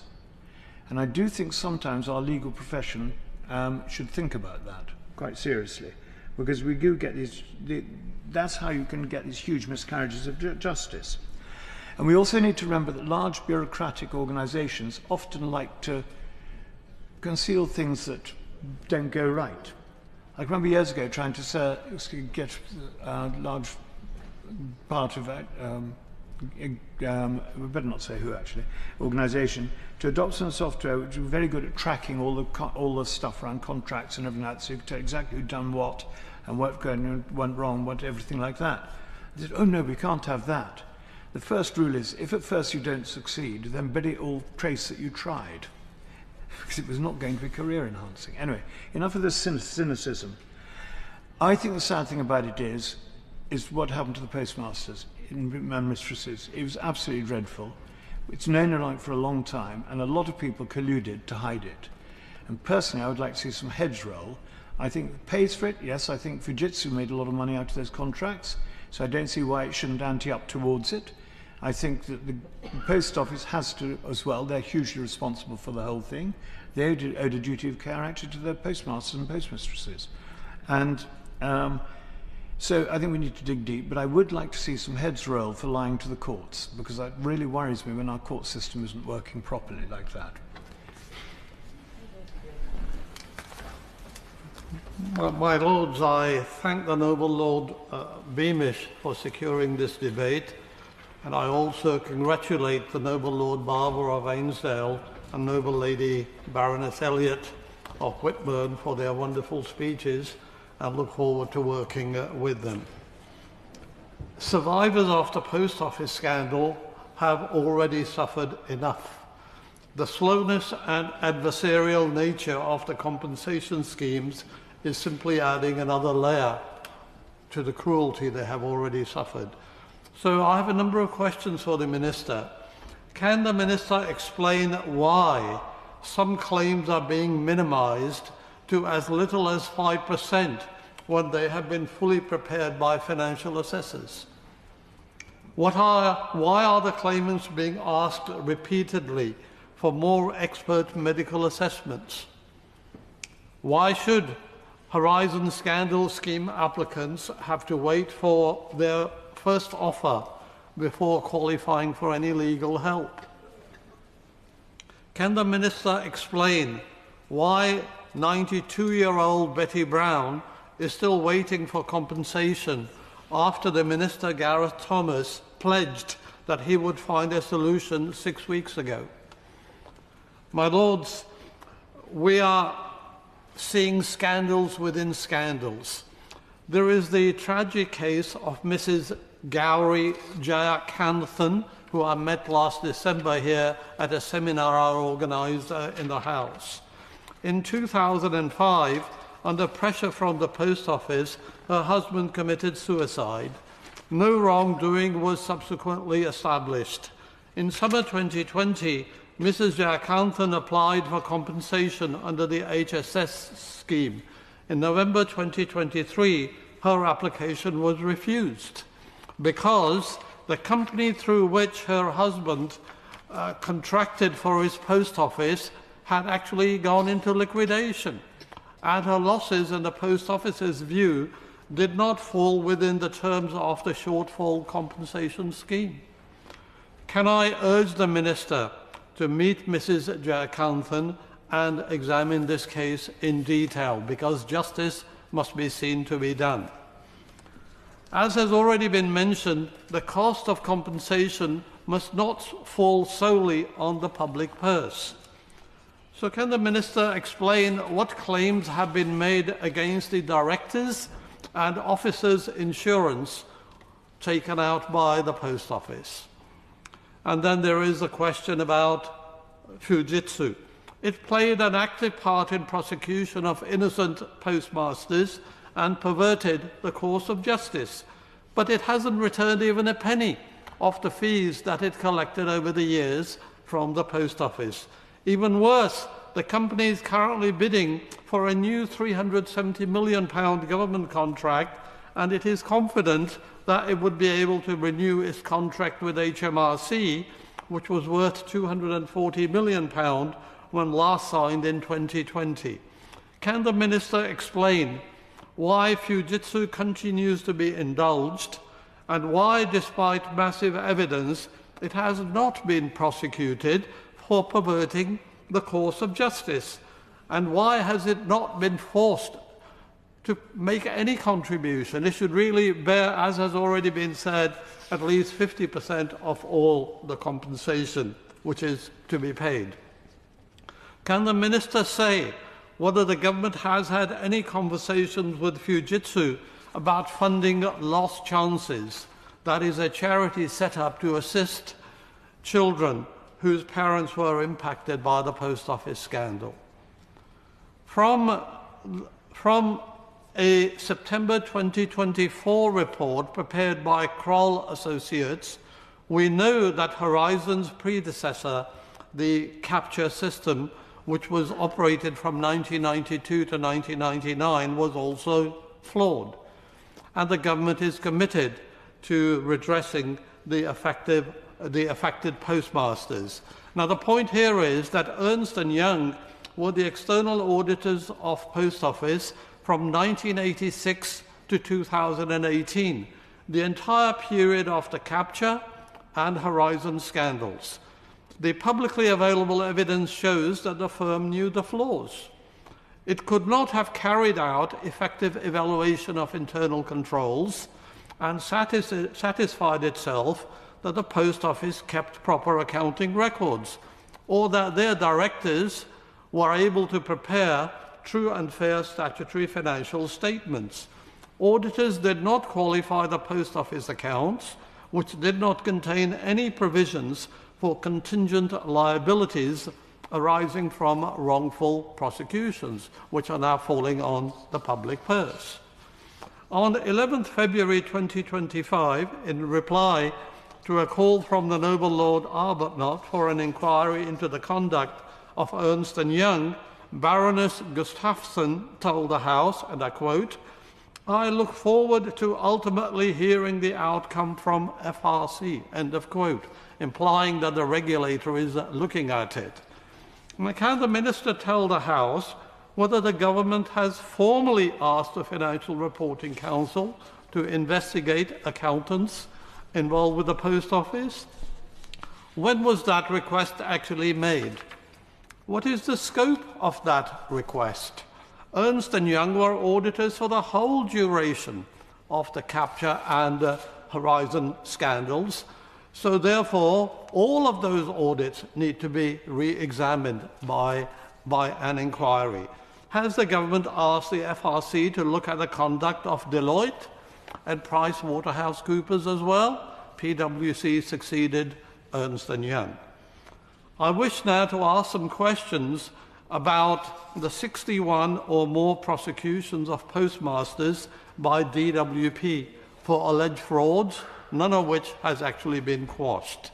These prosecutions took place mostly between the year 2000 and 2006. The government's position is that these were not connected with the failings of the Horizon system. Well, they certainly took place when there was a conspiracy of silence and cover-up by the Post Office, the state, and government officials. To accuse someone of fraud, there is a presupposition that the underlying accounting records are 100% correct. We know that Horizon capture and manual accounting systems used before that all these systems were actually flawed. We know that sub-postmasters were given minimal accounting training. So the question for the Minister is, what did the DWP actually use as a benchmark in order to say that somebody committed fraud? And how did it know that that benchmark was actually reliable? I have not seen any evidence to support that. The cases were handled by DWP solicitors, who would then instruct counsel to represent DWP at court. Too many sub-postmasters facing the full might of the state without any legal aid were advised to plead guilty to a fraud which they insist they never actually committed. Sadly, many have since passed away and their families have long sought to clear their name.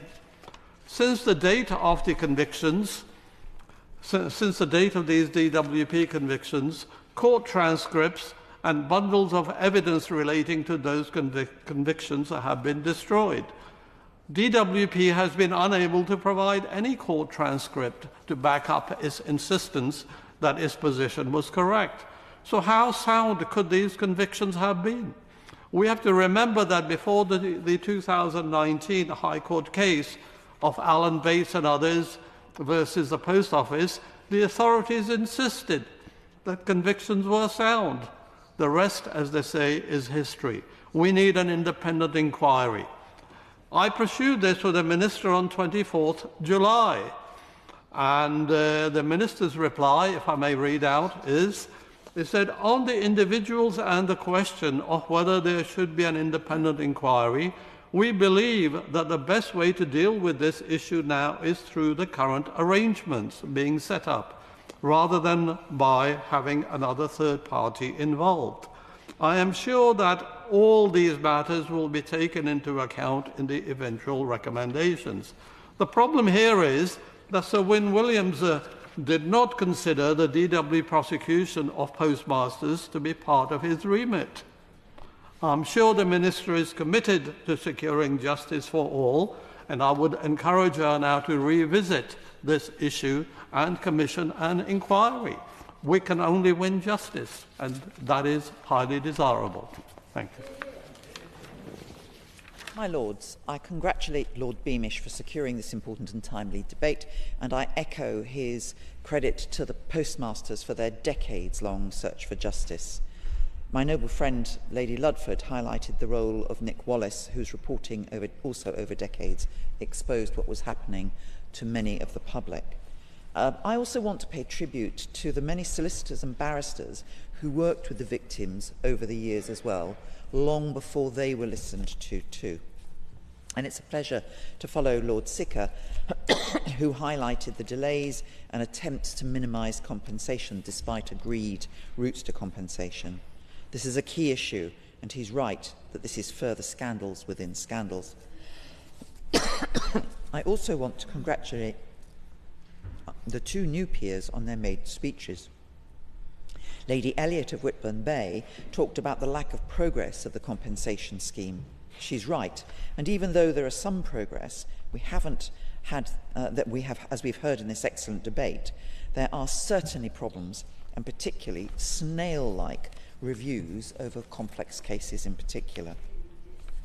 And Lord Barber of Ainsdale brings his wealth of experience in the trade union movement to this appalling miscarriage of justice. He highlighted how, with absolute impunity, employers could mistreat staff. He has been, and I'm sure will continue to be, an exceptional advocate for workers in the trade union movement. I also agree about skills. As a former director of UFI, I work closely with Union Learn. I believe they were transformational, and I hope that work could be resurrected. From these benches, we welcome both new peers and look forward to their contributions to your Lordship's House. My Lords, just over a year ago, the country was reeling from the exceptional ITV drama Mr. Bates and the Post Office, which brought to the country's attention these appalling miscarriages of justice faced by many postmasters. And early on, we focused on the Post Office. This debate rightly takes to some of the other issues, specifically to Fujitsu. Lord Arbuthnot and Lord Beamish, whose constituents have been effective, have led the campaign for many years inside Parliament on these issues and continue to lead the debate. And the speeches were once again clear on progress, but on the remaining issues facing postmasters. In February 2024, the Treasury supplementary estimates outlined the money set aside for the GLOW scheme and separately the value of provisions relating to the Post Office for some of the other schemes and indeed some of the Post Office's legal costs. I looked at the Treasury supplementary estimates for the budget last year, and the numbers had slightly changed. Without wanting to question the Minister about exact sums, it would be useful to know 6 months on whether those estimates still hold, or if in light of compensation agreements we are going to have to expect further rightful compensation. Lord Arbuthnot and Lord Seeker raised the key but essential issues of Ernst & Young's audits practices, and I hope that the inquiry report will lay bare these failures and their practices in giving clean bills of health because they just didn't query items. Lord Monk spoke of the Enron scandal and the role of auditors there, and about the culture of organisations when things go so badly wrong. And Earl Errol spoke about the auditor's shortcomings too, of cash accounting. So my question to the Minister is, what is the government doing to ensure that organisations, whether private or publicly funded, understand the role of auditors and make sure they have people able to assist them, and that in particular the audit profession reviews what it does? We had a very helpful briefing from Protect the Whistleblowing charity, who raised a particularly interesting point in relation to the Post Office contractors, the sub-postmasters, who blew the whistle on the Horizon scandal. They would not have enjoyed legal whistleblower protections because they're self-employed. So will the government use its powers to extend legal whistleblower protections to self-employed contractors as well? The small number of postmasters who were not cleared under the Post Office Horizon Systems Offences Bill has come up from a number of speakers today. In May last year, the Law Society gave parliamentarians a briefing when we were considering that bill, setting out the reasons that some were not included. Judicial reasoning about they would have been convicted of something else. My Lords, I remain particularly concerned about this. If the evidence for the other items was also coming from Post Office and Fujitsu, why is their evidence in those cases suddenly valid? I do hope that this will be reviewed, particularly by the criminal justice system and the judiciary themselves, because as the Law Society commented, actually it's difficult for Parliament to insist on things with the justice system.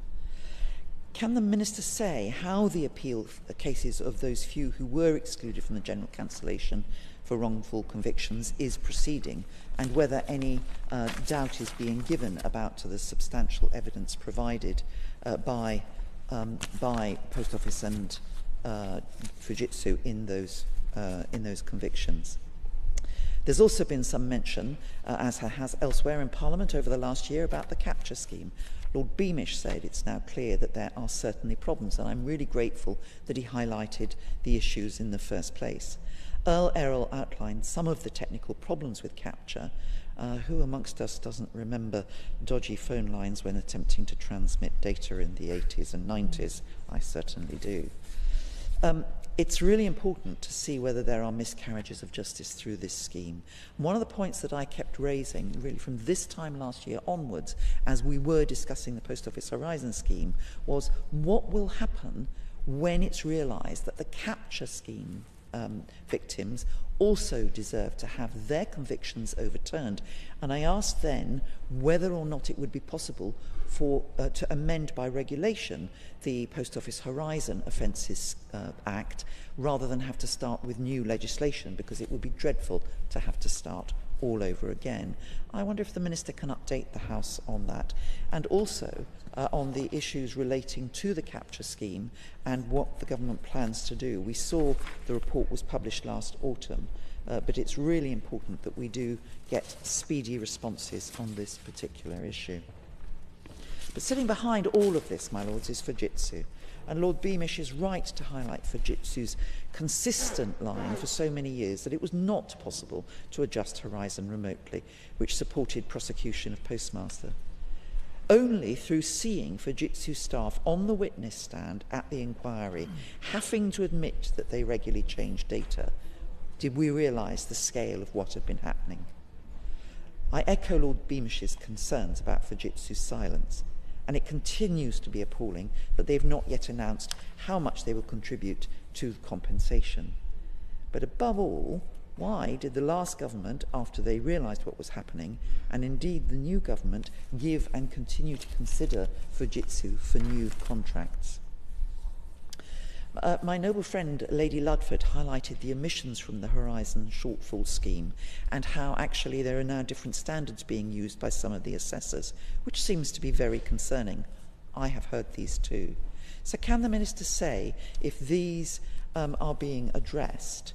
Lord Polak's example of the struggles that Rita is facing demonstrated this isn't a technical issue, it's not done and dusted, and it's still affecting postmasters' lives today. Lady Ludford also made the point that Post Office should not be responsible for negotiating with the victims. This also applies, by the way, my lords, to other inquiries where government department staff are often operating the compensation scheme. The infected blood compensation scheme is at least arm's length from government and therefore separate from the institutions responsible. So can I ask the Minister if government is having a review to consider whether this might be a model for the future? Because, my lords, the one thing we do not want to see is a repeat of the long years of mistrust and now problems with the compensation, the speed it's being awarded at, and indeed the detail of what is being awarded. My lords, please let me thank all noble lords who have contributed to this debate and to the noble Lord Beamish for securing it. I greatly enjoyed hearing the noble Baroness Lady Elliot's maiden speech, and I very much look forward to hearing her contributions on standing up for the North. We do have an opportunity to create a genuine Northern powerhouse, and it would be brilliant to achieve that. It was also extremely interesting to hear the noble Lord Barber's maiden speech. From Ghana, ACAS, TFL, Everton Football Club, Mount View Academy to the TUC, bringing together more than 5.5 million working people. The noble Lord said he's looking forward to learning from his noble friends, but I think your Lordship's house is equally looking forward to hearing from him.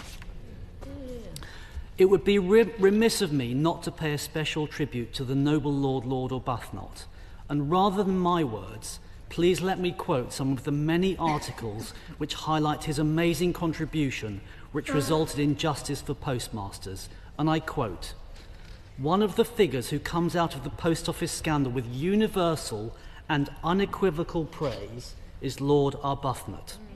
His actions, with purpose and forethought, that he stuck with through the process, show the instinct and intelligence to approach this carefully and allow all sides the opportunity to show their character before committing to the cause with fire and brimstone.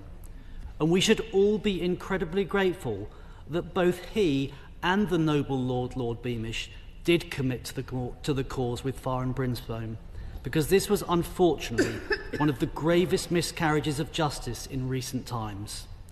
A scandal that saw honest, hard-working individuals, our local postmasters, wrongly accused, prosecuted, and in some cases driven to financial ruin. Depression, prison time, moving country, and attempted suicide. These are just some of the tales told by the victims of the scandal. The Post Office is a pillar of our communities and has long been a trusted institution.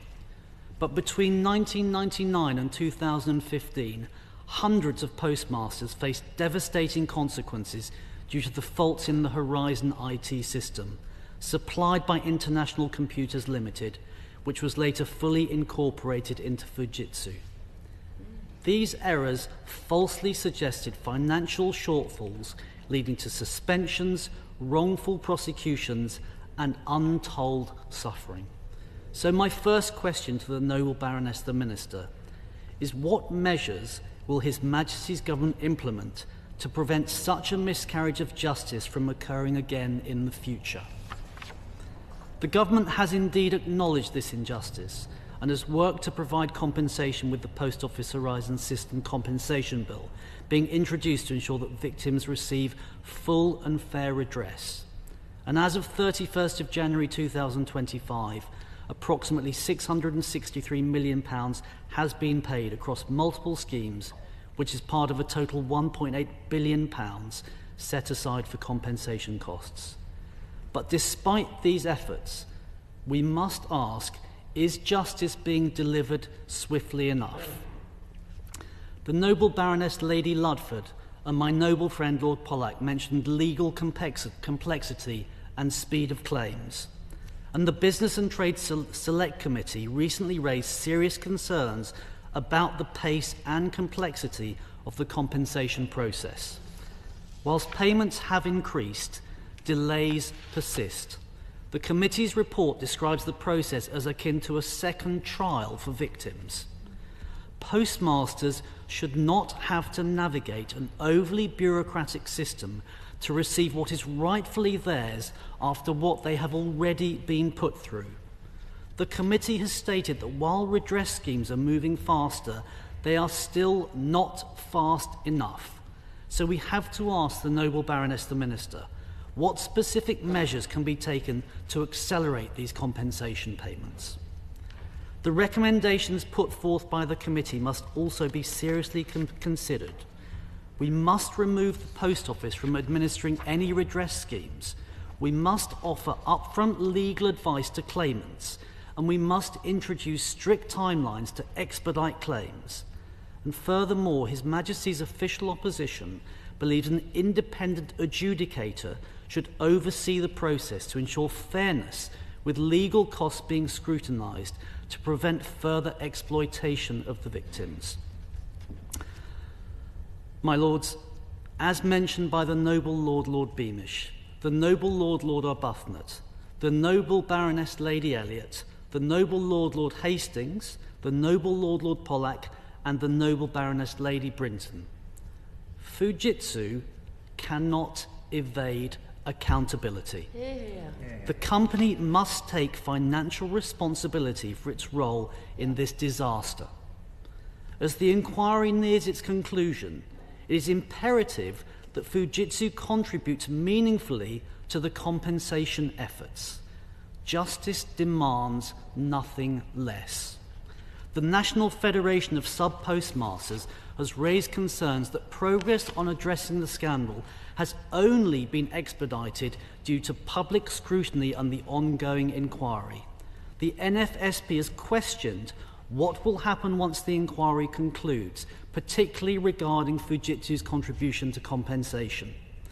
They have suggested that Fujitsu may be delaying action in the hope of minimising its culpability and avoiding public scrutiny over its financial responsibility. As the inquiry nears its conclusion, it is imperative that the company contributes meaningfully to the compensation efforts. So we need to ask, what conversations is His Majesty's government having with the board of directors at Fujitsu? My Lords, it is not just financial compensation that must be addressed, as was mentioned by my noble friend Lord Pollack. The emotional wrecking of lives caused by this travesty must also be looked at. So we would like to know how His Majesty's government will support affected postmasters beyond financial compensation to help them rebuild their lives. Achieving justice for the victims of this scandal and ensuring that such a tragedy can never happen again must be the government's priority. When we talk about compensation, we have to remember that the lives of the postmasters and their families caught up in this scandal have been changed forever. They have faced financial ruin, untold personal distress, and a loss of reputation that no amount of financial compensation can ever fully restore.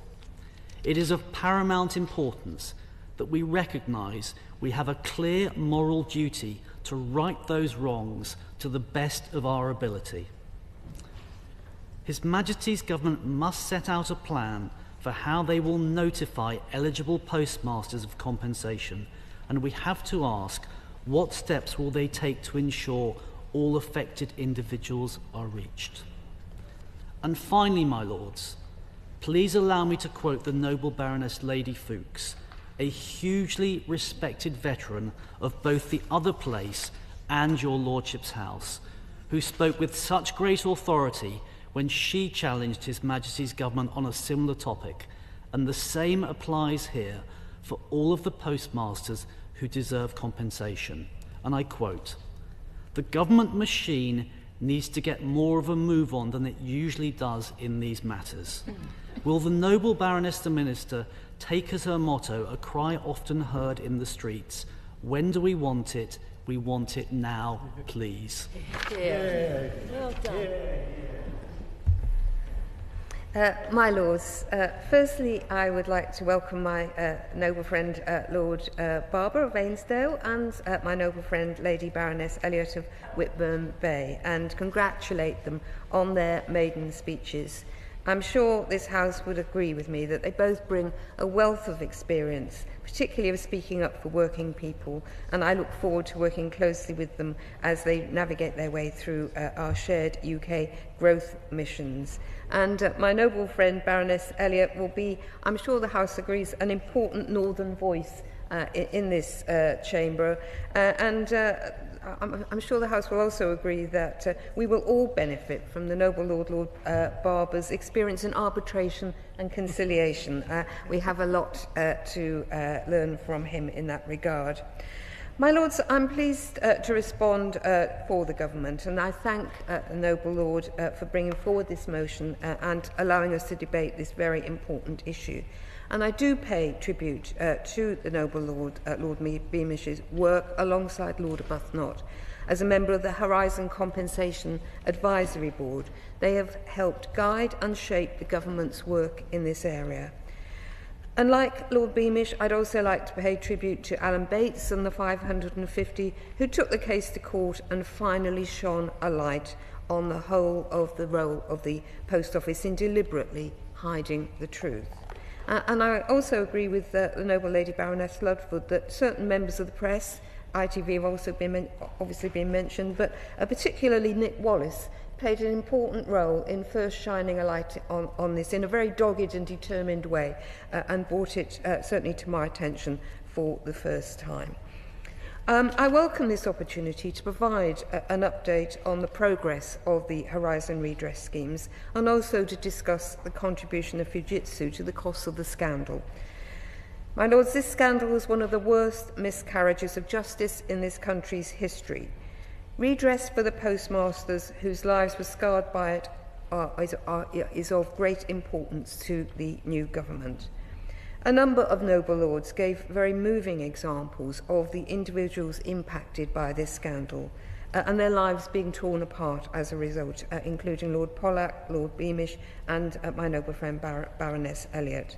And of course we recognise the devastating impact that the Post Office's actions had on many postmasters' lives, their families and their communities. The government remains focused in our efforts to ensure that all postmasters receive full, fair and swift redress for the terrible ordeals which they have been unjustly subject to. This is why the government has set aside around £1.8 billion for redress for the 2024 to 2025 financial year onwards for those postmasters affected by this grievous miscarriage of justice. This is in addition to around £200 million already paid to victims in the previous years. My Lords, this is not a ceiling but an estimate. I'll now turn to the progress of the redress schemes. My department and Post Office Limited publish monthly updates on progress. Since the end of June last year, the total amount of redress paid to victims of the Horizon scandal have more than doubled. Across this period, 1,409 more victims have settled their claims. Approximately £663 million has now been paid to over 4,300 claimants. My Lords, as we've identified, there are 4 separate redress schemes, and this is by no means ideal, but the reasons, as I think noble Lords know, are historical. And I will describe separately the progress of each scheme. starting with the Horizon Shortfall Scheme, which covers postmasters who are not part of the group litigation and do not have a criminal conviction. It's run by Post Office Limited, with funding, oversight and governance provided by the Department for Business and Trade.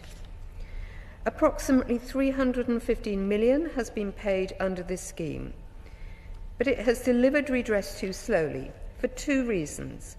Firstly, the scheme received many more applications than were originally anticipated, 7,000 and counting, rather than a few hundred.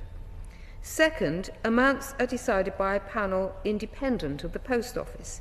This is intended to ensure fairness, but makes the process slower. Combined with the huge volume of cases, this has caused real problems. In March 2024, the Minister for Postal Affairs announced an optional fixed sum of £75,000 to those applicants who did not wish to complete a full claim. This has greatly accelerated progress. As well as providing speedy redress for those who accepted the offer, it has substantially shortened the queue for everyone else. The government have also acted to give postmasters assurance of fair redress. Many postmasters have had understandable concerns about any scheme run by the Post Office, even though redress offers are recommended by an independent panel, which the Post Office have never undercut. But Noble Lady Baroness Ludford asked whether there was secret guidance to the Post Office lawyers on this issue. And I should say that the principles of the Horizon Shortfall Scheme are public. Offers are set by an independent panel with a QC, an accountant and a retail expert. And there is a process, this is a process of dispute, there is a process to dispute the offer as well. In the life, but, interrupting the Noble Lady, the Minister, I know we're time pressed, but could she undertake to actually explore whether the Post Office really is operating to those published principles? Because the material I've seen seems to give credible backing to the explanation that they are not. Indeed, there is, there's an exchange which have lawyers from the Post Office actually saying they're working on a contractual basis, not a consequences of loss basis, which is entirely different. I absolutely hear what the Noble Lady is saying, and perhaps if she has some of that evidence, she could share it with us. I'm not dismissing what the Noble Lady has said. If she has that evidence, of course we'll look into it, because it's important that justice is done in this case, and it's seen to be done. My Lords, in the light of these concerns, the Minister announced in September that the Government is setting up an appeal process for those postmasters who are unhappy with the full assessments of their claims, as recommended by the Horizon Compensation Advisory Board. And we expect to receive the first appeals in the spring. The Government have committed to covering the reasonable costs of postmasters obtaining legal advice at each stage of the appeals process. The Government is also actively looking at other ways in which the pace of redress can be speeded up, and have been supported by recommendations from the Advisory Board and claimants' lawyers in this area. My Lords, Post Office prosecutions of innocent postmasters were perhaps the most reprehensible part of this scandal. 111 of these unfortunate individuals have had their convictions overturned by the courts. The Post Office set up the Overturned Convictions Scheme to ensure that such people get fair redress for malicious prosecution and other losses. Approximately £65 million has been paid under this scheme. So far, 82 of the 111 exonerated people have submitted full and final claims for redress.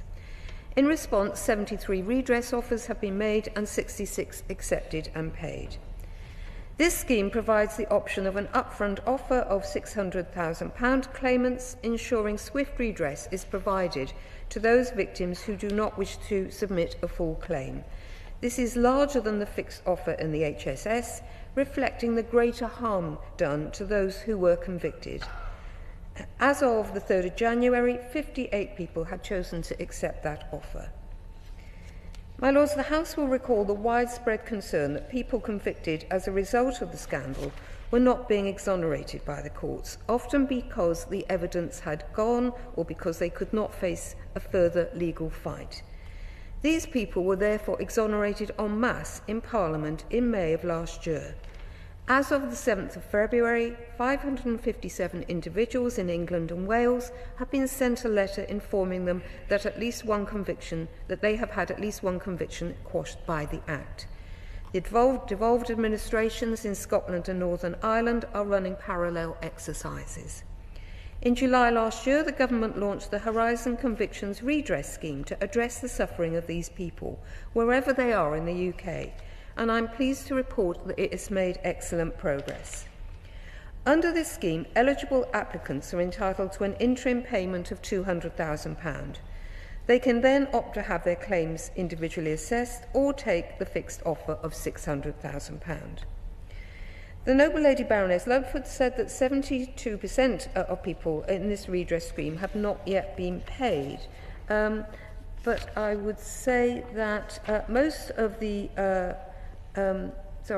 cost of the redress relates to convictions which were rightly overturned by Parliament, as I've said. No full claims have yet been received from those individuals, and the government is not going to slow down the redress. When people claim and we get the full claims, we aim to make an offer within 40 working days in 90% of the cases. As of the 31st of January, 383 initial interim claims have been received, of which 364 have been paid. 232 full claims have been received, with 208 of those paid and 24 offers accepted and awaiting payment. The Department's target is for first offers to be provided in response to 90% of full claims within 40 working days of receipt, as I say. A total of £156 million, including interim payments, has been paid to eligible claimants under this scheme. My Lords, BBC News recently ran a story of two more claimants having received their £600,000 claims, and it's very good to hear those individual cases of justice being done, even if it initially took far too long. My Lords, this brings us to the GLO scheme, the Group Litigation Scheme. The Group Litigation court order case celebrated in last year's ITV drama provided redress which proved to be unequal and unfair compared to that provided by the HSS. The GLO scheme is intended to put that right. The scheme is delivered by the Department for Business and Trade rather than the Post Office. Last year, Sir Alan Bates expressed concern that the scheme was not delivering fast enough. The government agreed, but the problem was that we were not receiving the full claims. However, these concerns have now been eased. Of the 492 eligible postmasters, the Department has received 408 completed claims from postmasters eligible for this scheme. When it does receive claims, the Department acts quickly. It aims to make offers in 90% of cases within 40 working days of receiving a completed claim. And as of the 31st of January, 89% of offers were made within that target period. My Lords, if any postmaster cannot resolve their redress through such bilateral discussions, they can go to the scheme's independent panel. So far, only 5 cases have required help from that panel. By contrast, 257 cases have been agreed between the Department and the postmaster, either in response to the first offer or a subsequent challenge. This demonstrates that the Department is making fair offers.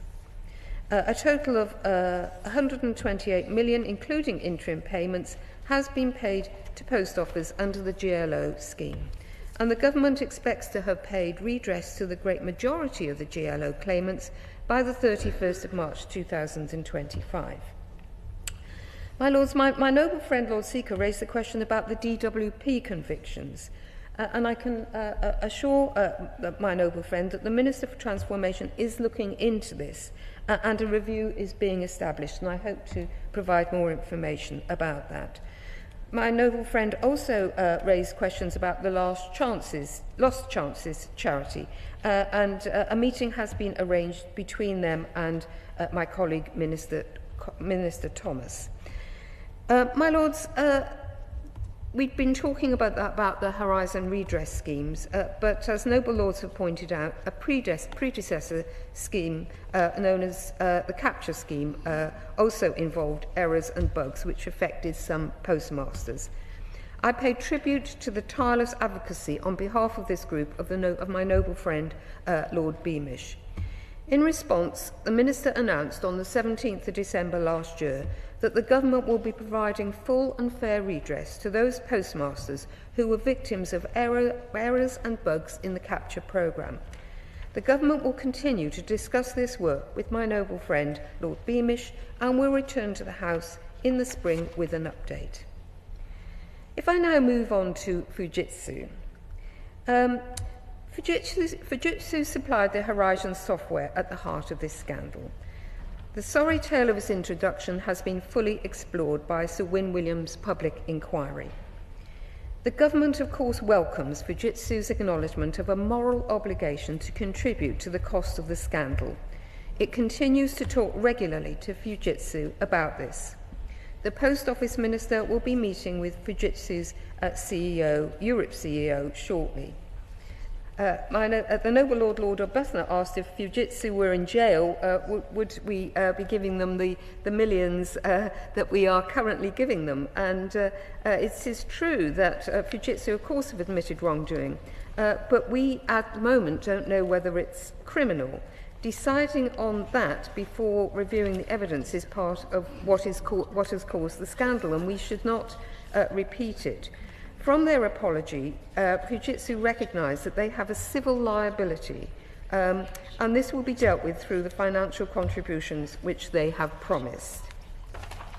The noble Lord Arbuthnot and my noble friend Lord Monks, noble Lord Errol, Baroness Brinton, and others, I think, raised the issue of the errors by the Post Office auditors. The noble lords have referred the performance of Post Office auditors to the Financial Reporting Commission. My department officials have also spoken to them. They are the right people to consider this, and the government shouldn't second guess them. But going back to the issue of Fujitsu's contribution, that cannot be determined until we have Sir Win Williams's report, which will set out the full facts of what has happened. A number of noble lords, then the noble Lord Arbuthnot, Lord Beamish, Lord Seeker, have raised the question about a potential of an interim contribution from Fujitsu. I would say it's too soon to decide on Fujitsu's final contribution to the cost of the scandal, but I do agree with noble lords that an interim contribution would be very welcome and very appropriate in these circumstances. Given the nature of the discussions that will need to take place on Fujitsu's contribution, the government won't be giving a running commentary on them, but I can promise that we will keep the House informed of progress at appropriate moments. My lords, the Horizon system is still unfortunately in place. A new version was introduced in the late 2010s with which the High Court accepted was relatively robust, but is nonetheless very much in need of replacement. There can be no overnight fix for this lack of investment.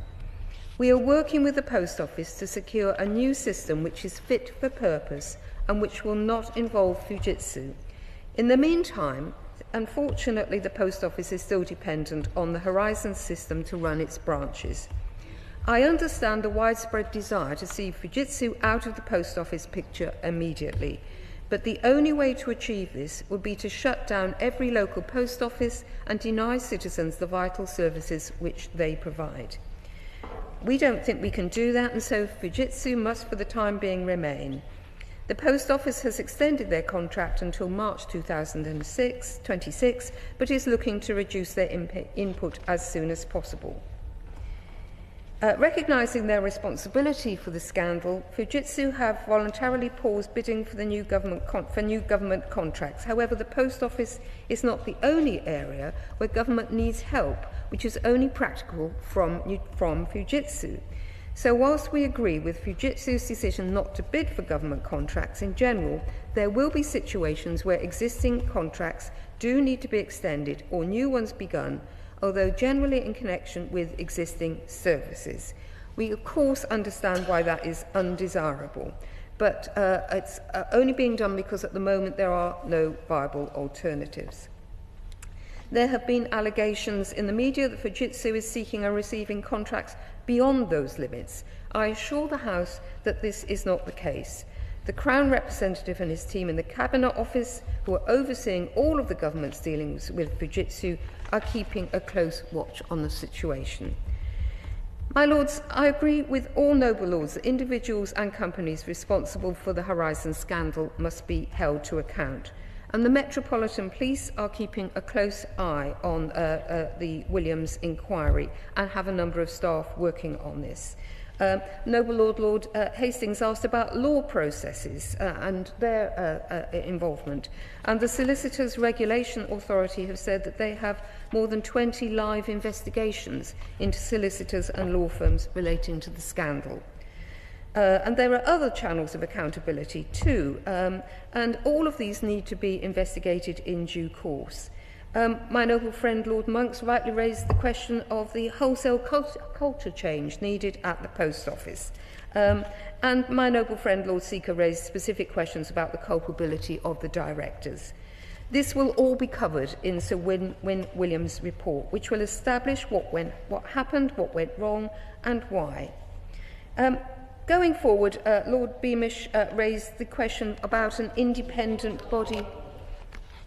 I apologise to the Minister for interrupting. I know she's had a lot of questions to answer. I very much hope she will send detailed replies to a lot of questions I asked. But just two matters.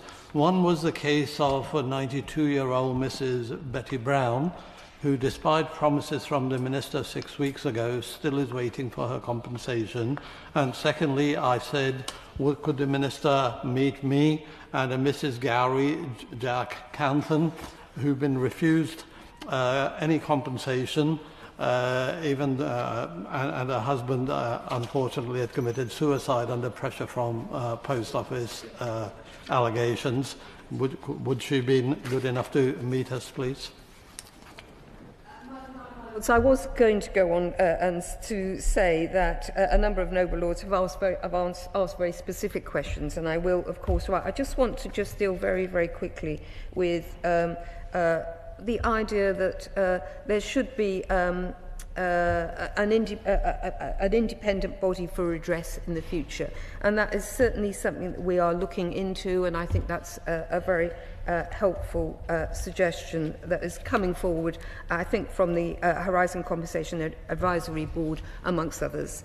My Lords, Horizon was a terrible scandal, and it's right that we should continue to keep it in our minds through debates like this. The government is determined to learn the lessons from it, which is why Sir William's report will be so important to deliver full and fair compensation as quickly as possible to those postmasters who were so unjustly used. And I thank noble lords for this, what I think has been a very helpful debate. Thank you, Lords. I'm grateful for the contribution today of noble Lords. I think we've had an informed debate, and I think the important thing in this scandal that I've recognised over the years, you have to keep putting it to the surface so people don't forget the gravity of what we're facing. In terms of contributions, I'd just like to pick up one point that Lord Hastings made, and that's the issue around the judiciary. The Minister in reply talked about solicitors, but I think an older Lord and myself, and I would agree with him, are talking about the judiciary as an institution. Because when the last government overturned the convictions, there was a huge hue and cry from the judicial establishment saying how terrible it was that this was take place. But can I suggest that people should just read some of the transcripts of the court cases and the role of judges? And the one that sticks in my mind is actually is a case of June Tooby, a capture case, where her protestations that capture was the problem was completely ignored and thrown out by the judge, who was not prepared even to hear the consideration.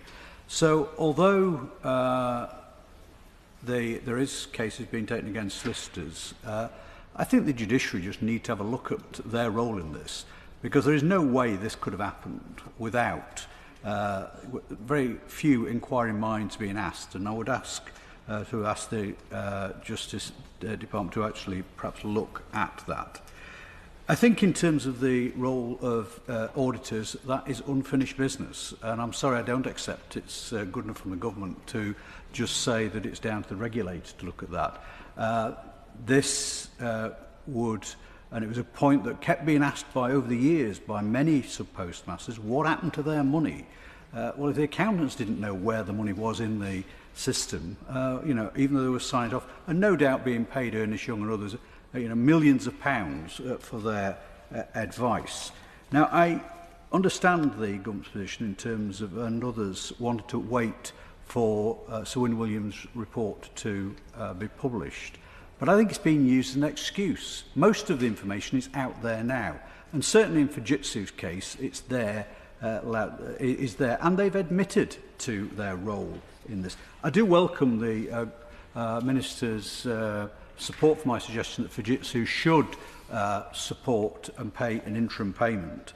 And I just hope that when the Minister, Thomas, does meet Fujitsu, he makes that point strongly. But can I also urge that when the Secretary of State visits Japan later, I think next month, that he does actually raise that directly with the main board in Tokyo. At the end of the day, though, I think the contribution today, which I think got to the heart of it, was Lord Pollock's point. It was a human story. We've all got those, and if you've met any of the victims, you can replicate those human stories.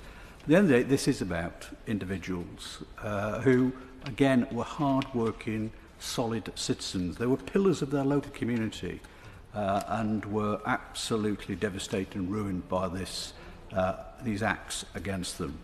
I think in closing, all I would say is this: compensation is important, changing systems is important, but we should all remember, at the end of the day, when the state gets things wrong, it's the citizen, personal individuals referred to, like Rita, that Lord Pollock referred to, have gone through hell for the last few decades. It's those people we should be thinking about. Yeah. The question is that this motion be agreed to. As many of that opinion will say content? Content. The contrary not content? The contents have it. We will allow a minute for the chamber to rearrange itself.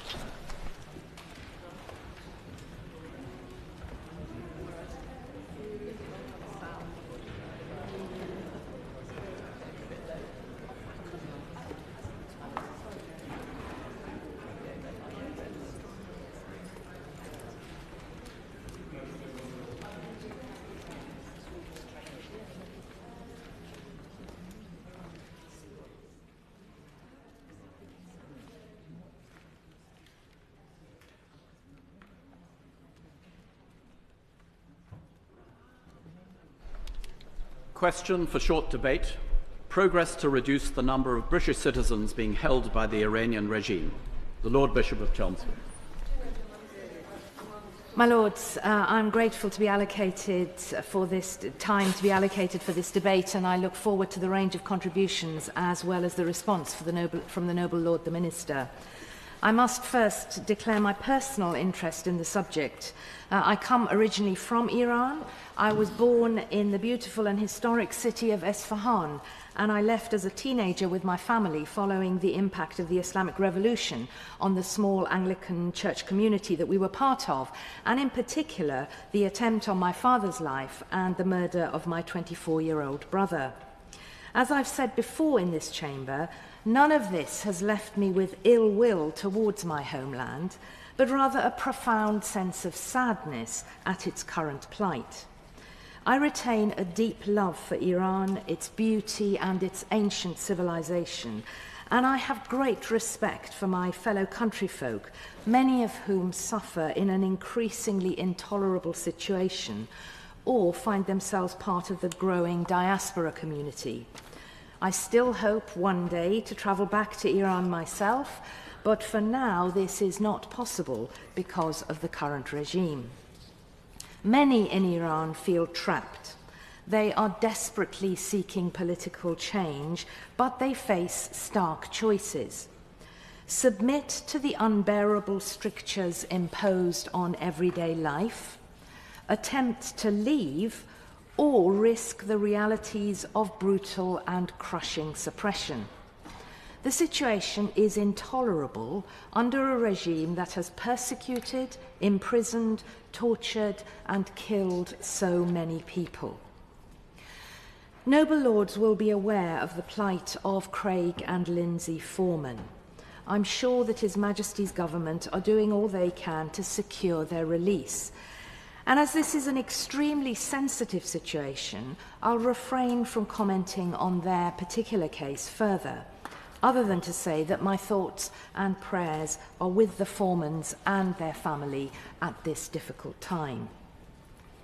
Unfortunately, the Foremans are not the first foreign or dual nationals to be held captive in Iran, and I fear they won't be the last. While the government's travel advice is clear, I ask the Minister, is there anything more that can be done to communicate this advice to those working in the travel sector so that they can advise prospective travellers of the very real risks? I also respectfully ask the Minister if he's willing to acknowledge the reality that these detainees are to all intents and purposes hostages. Let us call this situation out for what it is. Other countries, such as France, are willing to do so.